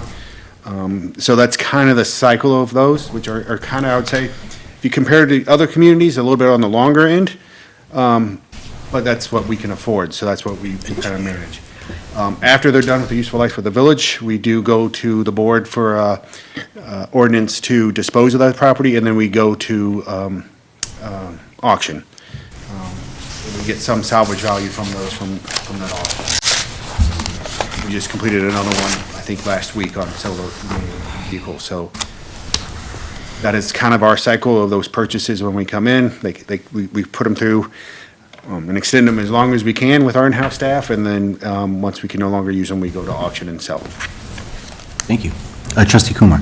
So you're saying that usually these are on a 5-year cycle, but then you try to bring them down into some other department for uses when you can, or you auction them after the 5 years? That is something we're trying to look at on our plan. Historically, we used to bring them down, but sometimes the uses that they're getting put into is not the most ideal. I think currently some of them have gone into SROs. It's because they don't get driven as much, so they can take an older squad car. And then some of them sometimes are very useful, say for engineering, as they don't get driven as much to have that SUV body. But previously, we also pushed them into other ones like code enforcement. Well, those guys are also, and gals, on the road almost every day, so taking of one car that has been driven almost 24/7 for 4 years is probably not the most ideal in those situations. So that's part of the long-term plan that we're trying to redo a little bit to kind of forecast the right need in the cars. Is my personal opinion, a $36,000 like Ford Escape lasting 13 years might be a better investment for the village than trying to keep some of our squad cars that have 100,000 miles and hours and hours and hours, and trying to maintain them for 5 or 10 more years may not be the most. So, So they're kind of evaluated on the need of the fleet at the time and the vehicle stock that we have in inventory. So ideally, you should be switching these out every 5 years. I would say, yeah. And not really, I mean, thinking of the squad car on itself in a plan, and then after the 5 years, switching it out to another one is the ideal situation, not kind of moving Funds were it not, elsewhere. it was an issue, yes. Trustee Constados. Thank you. If I may, Trustee Kumar, there's really no way to state like how long a vehicle will last. It's a question we get from our customers all the time, that and how much is my car worth? It just depends. I mean, you can have any type of circumstance happen, you know, they could get into an accident, the engine, the motor could blow up, the transmission could go, you know what I mean? So it's all in, also like the stress on the vehicle, how much it's being used, there's so much that goes into play. What we hope would be a 5-year vehicle could be a 3-year, you know what I mean? It's just all in differences. The other thing I'd like to say is I just want to say thank you. This presentation was put together very well. Everything was there. We didn't have to ask for any bids or offers or contracts to look at. Everything was packaged very nicely. All the information was there for me to just look at and really not have any questions as to any of that. So thank you very much for that. Absolutely. There was a question this evening from one of the residents, I think it was Cheryl Tucker, that asked about the equipment in the cars.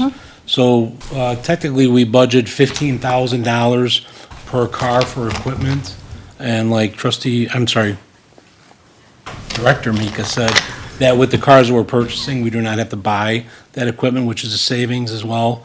And the administrative vehicles, they obviously don't need cages and overhead lights, so there's a significant decrease in the cost. And as Assistant Manager Mike was saying, was that a lot of these cars are pretty much beat up by the time we're done with it. And the interior is the XL version, which means there's rubber floors, and they're not very comfortable. The seats are no good. But generally what happens is Matt Ferrari, basically, what is available, he does push down to the other department. So by the time we get rid of the cars, they smell, they make noises, and it's not a good vehicle, so, yes. Does anybody have any questions for me? It's not like a vehicle that somebody per se is going to buy. I mean, It's a these are not used like vehicle cars that to you put on drive their by. driveway, because They're pretty much beat up, It's, so.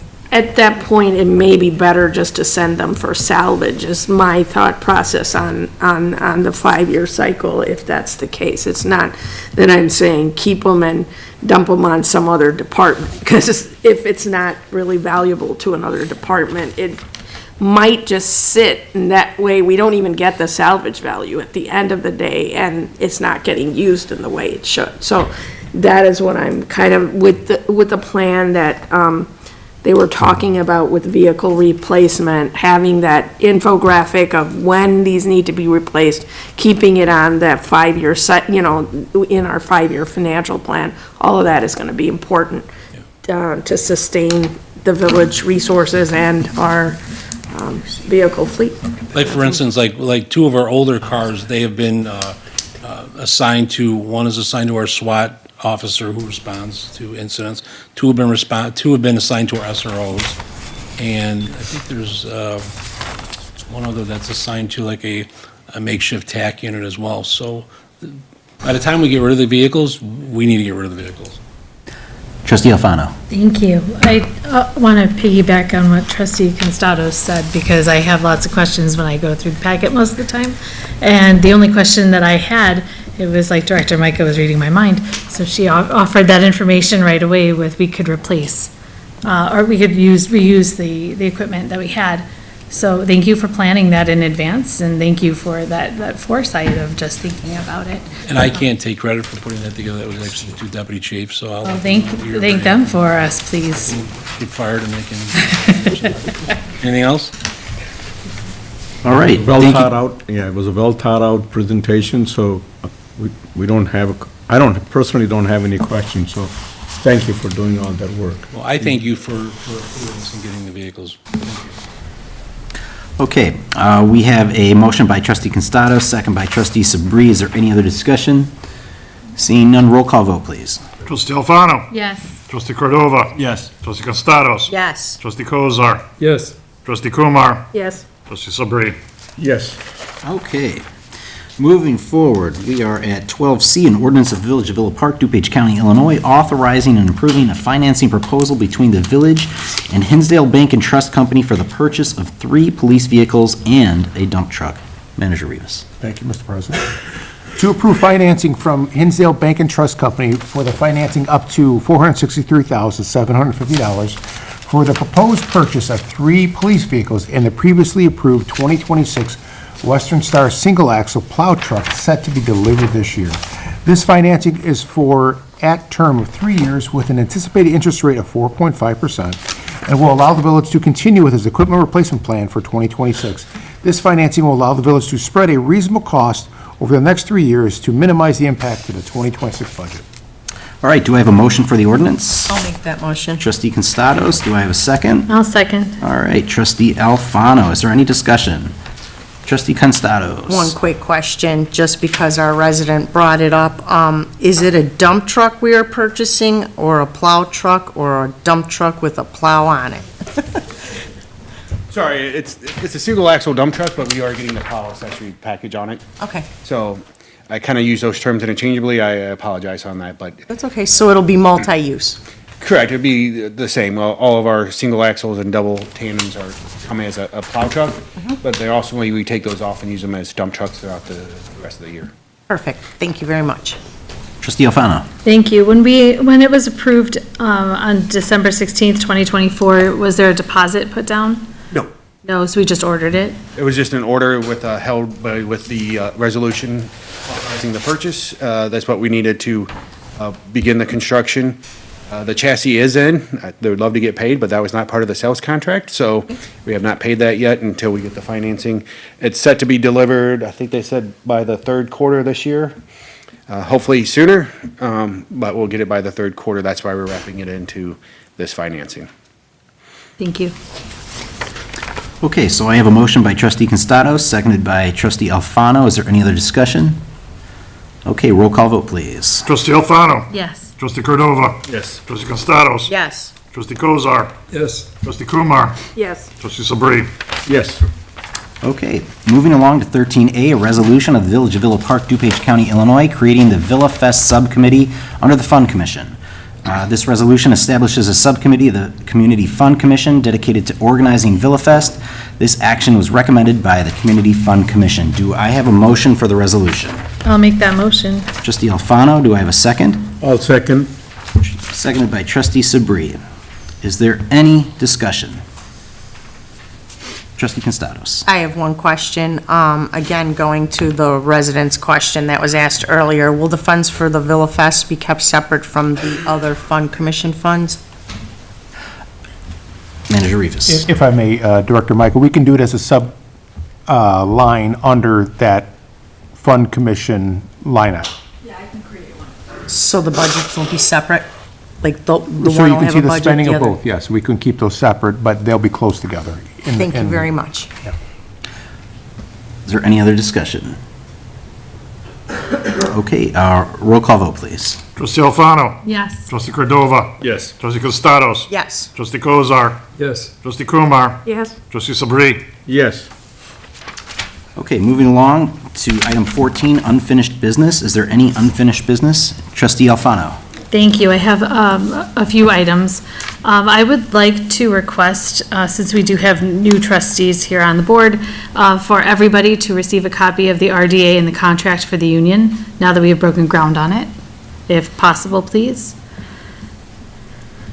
Also, if we can get regular communication on the traffic disruptions during the construction, that would really be helpful for residents. I'm not sure if we want to do that just on Facebook, because not everybody's on Facebook. I do not have an answer on how we could communicate otherwise. But I do think it's important that we let people know that, especially, I know that we got an email, but buses, school buses, they should know that we have some closures.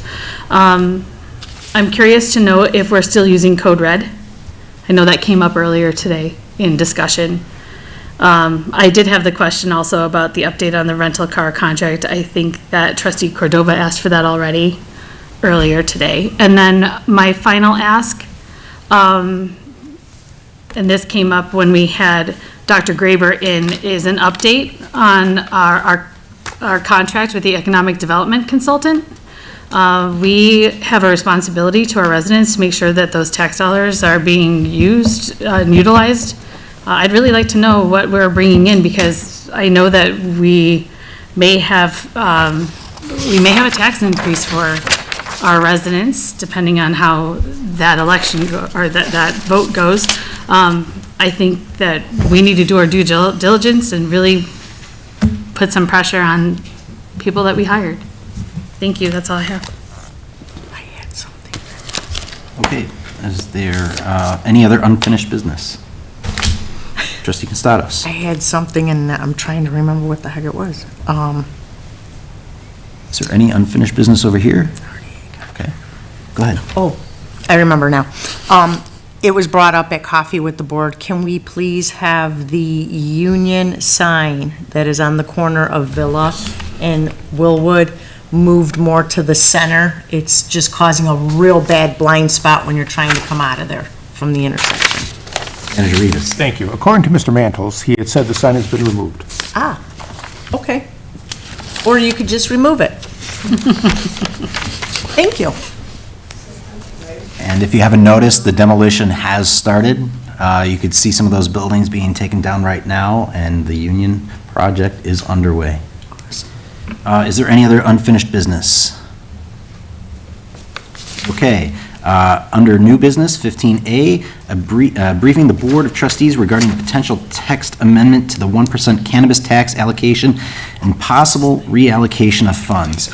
One of the things I'd like to say first of all is that Trustee Constados and myself, we both met with Manager Rivas and our finance director, talking about an idea that we had, is that when in 2019, when the board approved the 3% cannabis tax from the state, is that the board at the time agreed to allocate 1% to the police pension fund, 1% to the fire pension fund, and then another 1% to parks.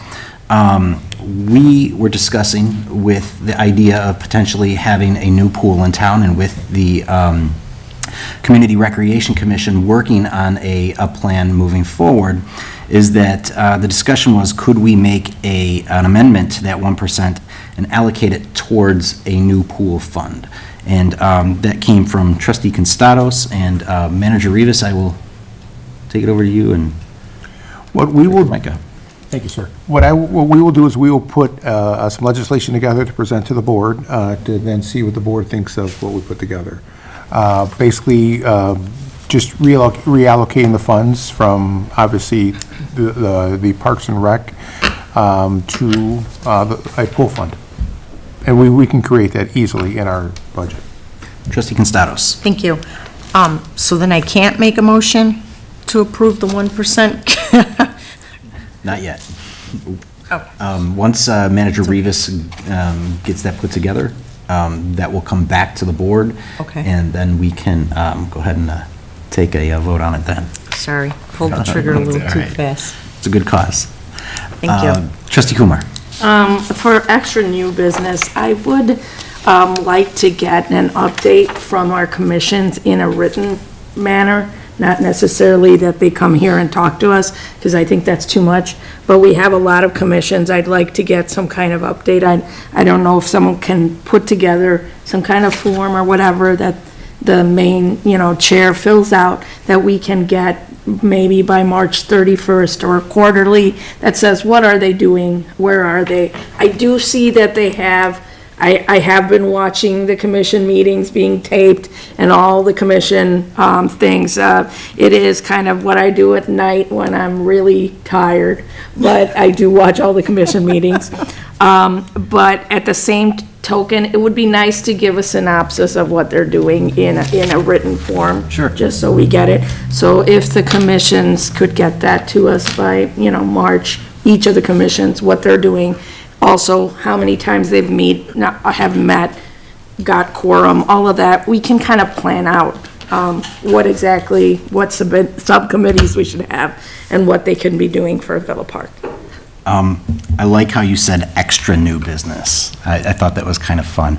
Just to clarify though, Trustee Kumar, that's what commission meeting minutes are for. And those happen after every meeting, and they are submitted, and then we actually get to approve those. So as commissions meet and take their meeting minutes, that is the general synopsis of what happened during that meeting and what they're up to. So I would just say, as far as that goes, just stand by and wait till these minutes come towards us, and you'll be able to see those when we get to vote on them for approval. I've been reading those too. A lot of times they're not very detailed, and I would like to get a feel of what and where the commissions are going. For instance, this pool fund we're talking about, this is something that we should be thinking of in the long run. So from a short run versus long run perspective, just having what the plan that the commission has, where they're going, and what they plan to give us as detail in some way or form, and what they've done this far is something I'd like to see. I mean, it's not too much to ask. It's a one-page from the commission on where they've been in the last 6 months. So I did miss the town hall for reasons. Maybe we had that discussion there and I missed that, but I would like to know. So just for clarification too, meeting minutes are supposed to be very generic and very straight to the point. Where the detail comes at is from those videos you've been watching. Yes, and So, Trustee Alfano. keep watching is fine, but it's nice to have a goal, the commissions to have a plan. That some of the commissions used to have that, some didn't. And it's good that they have, just like we have a plan at the village, it's, good that the commissions run in a similar fashion. They are a government entity, just like we are, so. Trustee Alfano. Thank you. I think that it's important that we know what's going on with the commissions, but I also think we have board liaisons, and we do have the minutes, and we do have, they are part of our agenda packet. And you can always ask, maybe we should have that as part of unfinished business or something that we address when we have the appointment to commission. Perhaps we can include discussion about, or an update. So, after 15 new business, we have 16, which is village commission reports. There you go. And that's where that's supposed to go. Trustee Constados? Thank you. This is not about commissions. I wanted to bring up something. A friend of mine's brother has started what's called the Alex Project. And I was wondering if we could put this on new business to maybe talk about. I'm not sure if this was, most of this is done with the police department. And I don't know if it would fall maybe under a commission or not. But what this is her brother Alex has started the Alex Project, and him and his father donate bags that contain food, hats, gloves, and personal care items. And these items are put in a bag, a brown bag, and they are handed out to different police departments. Bloomingdale, just 3 days ago, put a big article on their Facebook page talking about it. And basically what happens is the police department recommends, like, we need 100 bags, and they drop 100 bags off, and they keep some of the bags in the squad cars in case the police officers come across some homeless people or those in need. They can hand a bag out. It doesn't cost us anything. It is free for us. All they ask is that we kind of like put his website up so that way people can make donations of items, and I thought it might be a really nice thing to talk about. I'm not sure if it would fall under a commission or if it would just be something we might want to talk to our police department about getting involved in. our firefighters could even have some of the bags. We could even have some here at Village Hall. I mean, it's, they're just little paper bags, but they have necessity items in there that could help people out, and I thought it was a really good program that he's trying to do. I think there's a lot of potential there for a commission actually to talk with one of those, with the organizers of that program as well. We've talked a lot about the Fund Commission tonight and about the great job that they are doing, and one of the things that they've been very successful at is community outreach to all these different organizations to invite them to some of our events. And so that's something that we definitely can consider. I definitely recommend, Reaching out to if them? the commissions, reach out to the commissions. Perfect. But if you have any other ideas as far as board level goes, as some of the things that you might want the village board to act on, or something that we could implement within our rights, please bring that to me and we'll bring it to the board. Excellent. Thank you very much. I appreciate that. Yeah. Is there any other new business? Manager Rivas. Yes, sir, thank you. I actually have some good news, which can fall under new business, and I'd like to turn it over to Finance Director Micah, please.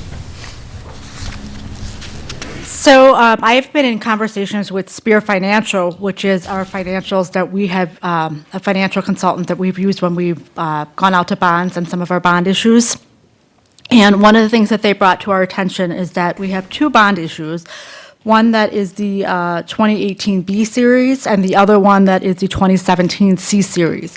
The 2018 B series, these are both bonds that the residents, it's on their tax bills. So the residents make these payments with their property tax bills, and then the money comes into the village, and then we make the bond payments on their behalf. With the 2018 B series bonds that is backed by the village, and then the 2017 C bonds is the library bonds, there's an opportunity to refinance these bonds with the savings, and these savings would be passed on to the residents. And so the first one would be the 2018 B bonds, and what we would be doing is if we refinance that bond over the remaining life of the bond, so it doesn't extend the life of the bond out at all, it's just taking the money and realizing an interest savings of about $260,500. That breakdown, depending upon what the estimated value of your home is, can be anywhere between $4 to $6 or $6.50 a home.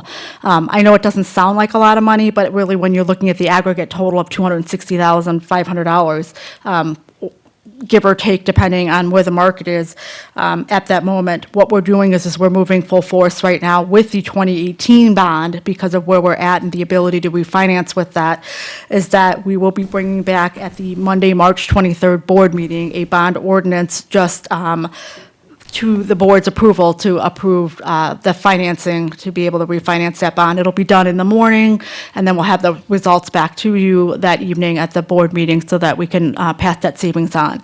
And then the savings is a little bit greater on the library bonds, which is $333,900 savings over the life of that bond, and that's, again, the remaining 9 years we have on that bond, and that goes anywhere between $3.86 up to $7.30 per homeowner, or depending on their equalized assessed value. Again, if you consolidate the both of that, let's just say even if it's a $15 a year savings on that, that's about the dollar amount of the library based on the EAV and the CPI of what the library goes up. So with this savings, when we look at the 2026 levy in the fall of this year, that may have a net zero effect on that savings. So I know maybe the savings on the homeowners doesn't seem to be that great, but the point is that we'll have an opportunity to refinance and refund these bonds so that we can pass that savings off to the homeowners. So I just wanted to bring that to your attention. Thank you. Thank you. Trustee Kumar. I just want to say thank you for bringing that abatement possibility to us. Any penny we can save the homeowner at this point is something that is absolutely good. It's nothing that they're losing out of it, and it's something that's saving our homeowners some money to put elsewhere. Any other new business? Okay, seeing none, we're going to move along. We don't have any village commission reports tonight, so we will go ahead with the village clerk's report. Okay. Village trustees report, starting on my right. Trustee Constados. Thank you. I'll try not to make it long. First, I wanted to say that we had a very positive coffee with the board this Saturday. We had a good amount of people that showed up, and the conversations were very nice conversations, good questions, good answers, and a good atmosphere. So thank you to everybody who showed up, and we look forward to seeing you next month as well.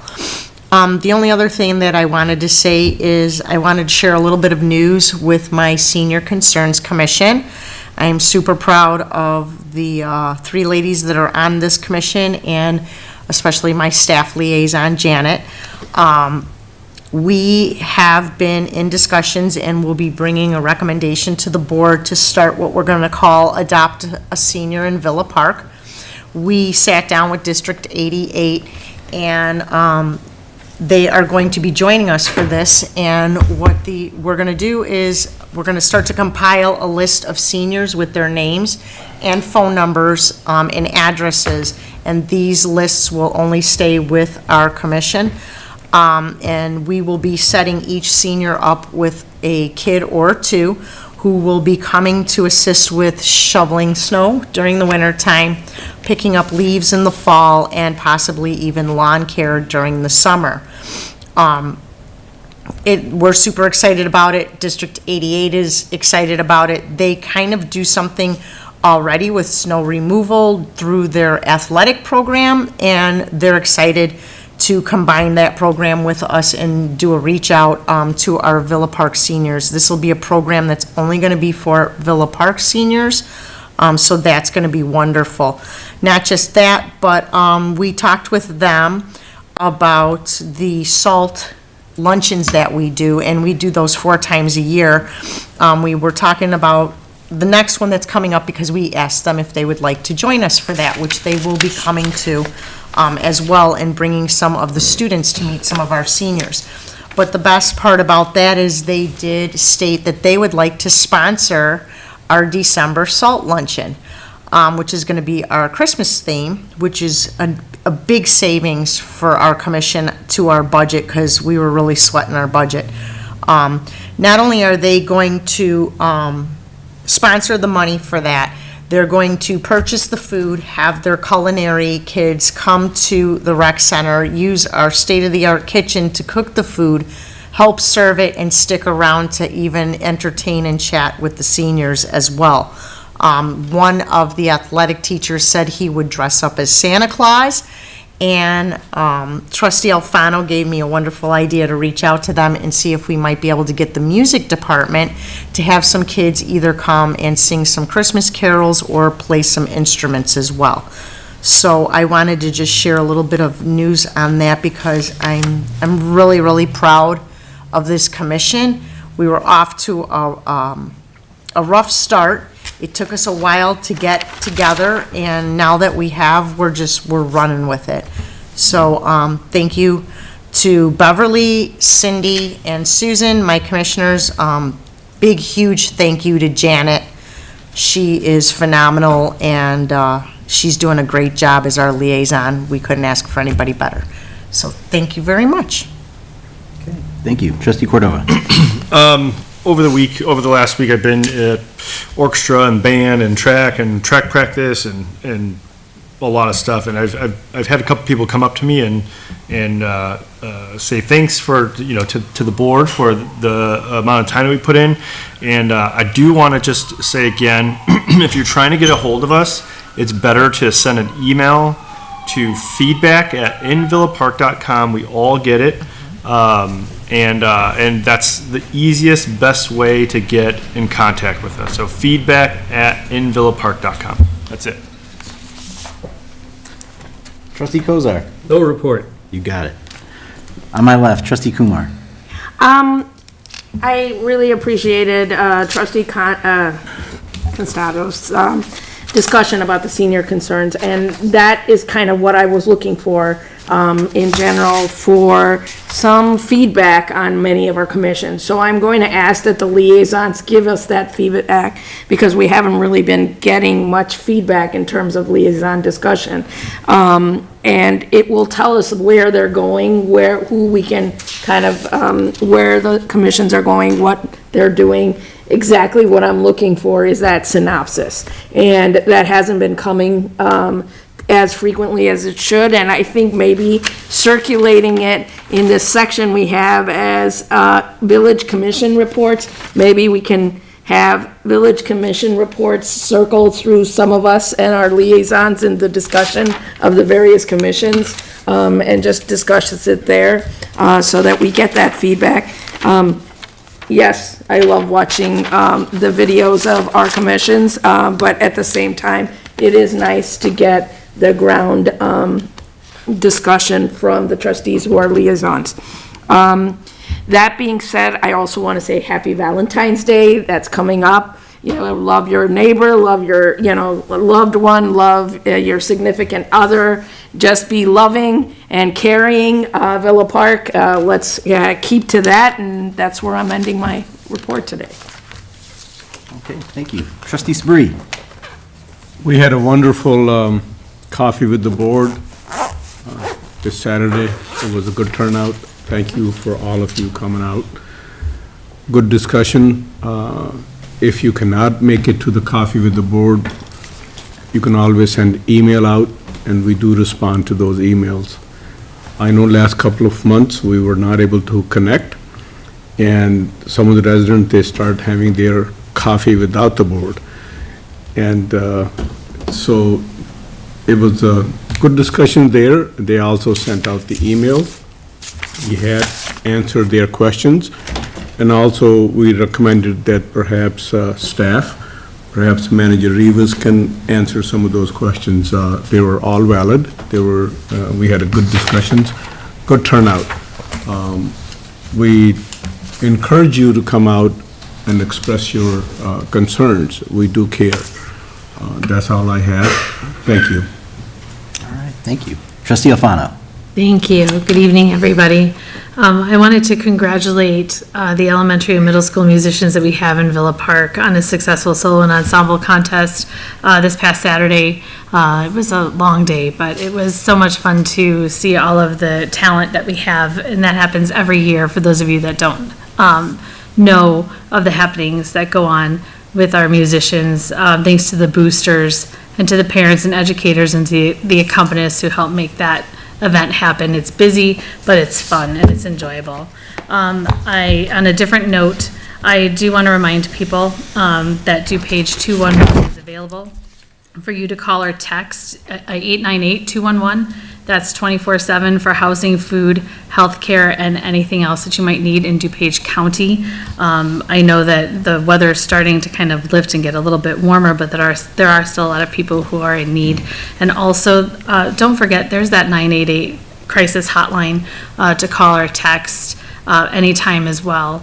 Because I do know that with Valentine's Day coming up, sometimes there are warm fuzzies, but sometimes there are also not so warm and fuzzy moments in people's lives. So just keep that in mind. Just be kind to each other, and it's an honor to serve you. Thank you very much. Thank you. To piggyback off of that, I would like to also thank Jefferson Middle School for hosting the solo ensembles. That was a lot of fun. That was the third time I've ever been a part of that as well. So it was really nice to see everybody coming together and all of the musical talent that we have in Villa Park.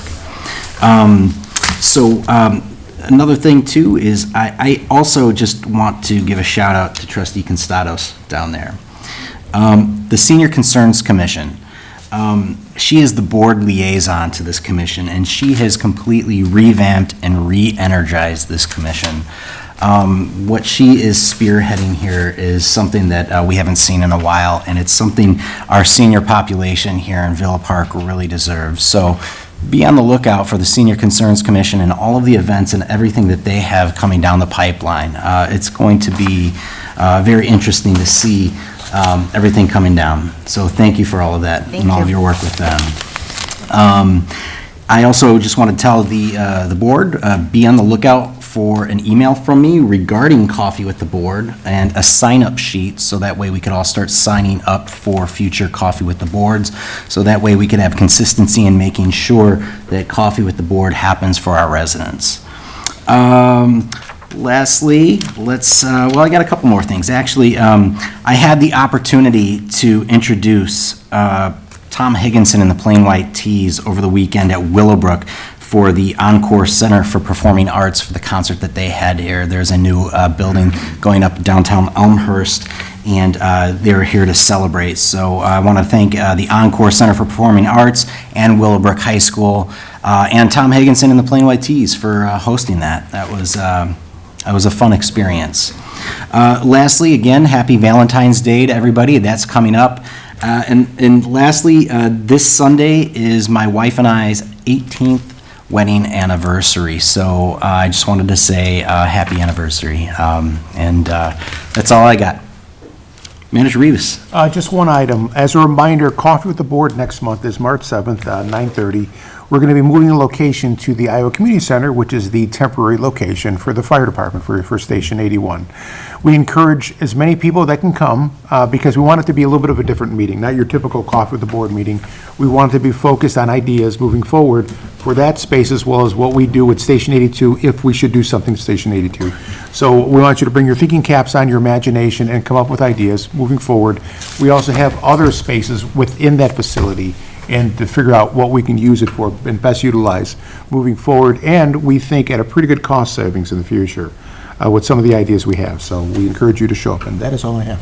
All right, thank you. So we do have to go into executive session pursuant to 5 ILCS 120/2 C11 regarding litigation when action against or affecting or behalf of the village has been filed and is pending before a court, or when the village finds that an action is probable or imminent, there we go. Do we have a motion for executive session? I'll make that motion. Trustee Constados, do I have a second? Trustee Sabri, is there any discussion? Okay, we will enter into executive session. We do not have any action items to take place, so we will adjourn from there. Everybody have a good evening at 9:11 PM. Before we go, we do have to vote. Is there any more discussion? Okay, all in favor, say aye. Aye. Any opposed? Okay, we are adjourned at 9:12 PM. Thank you, everybody.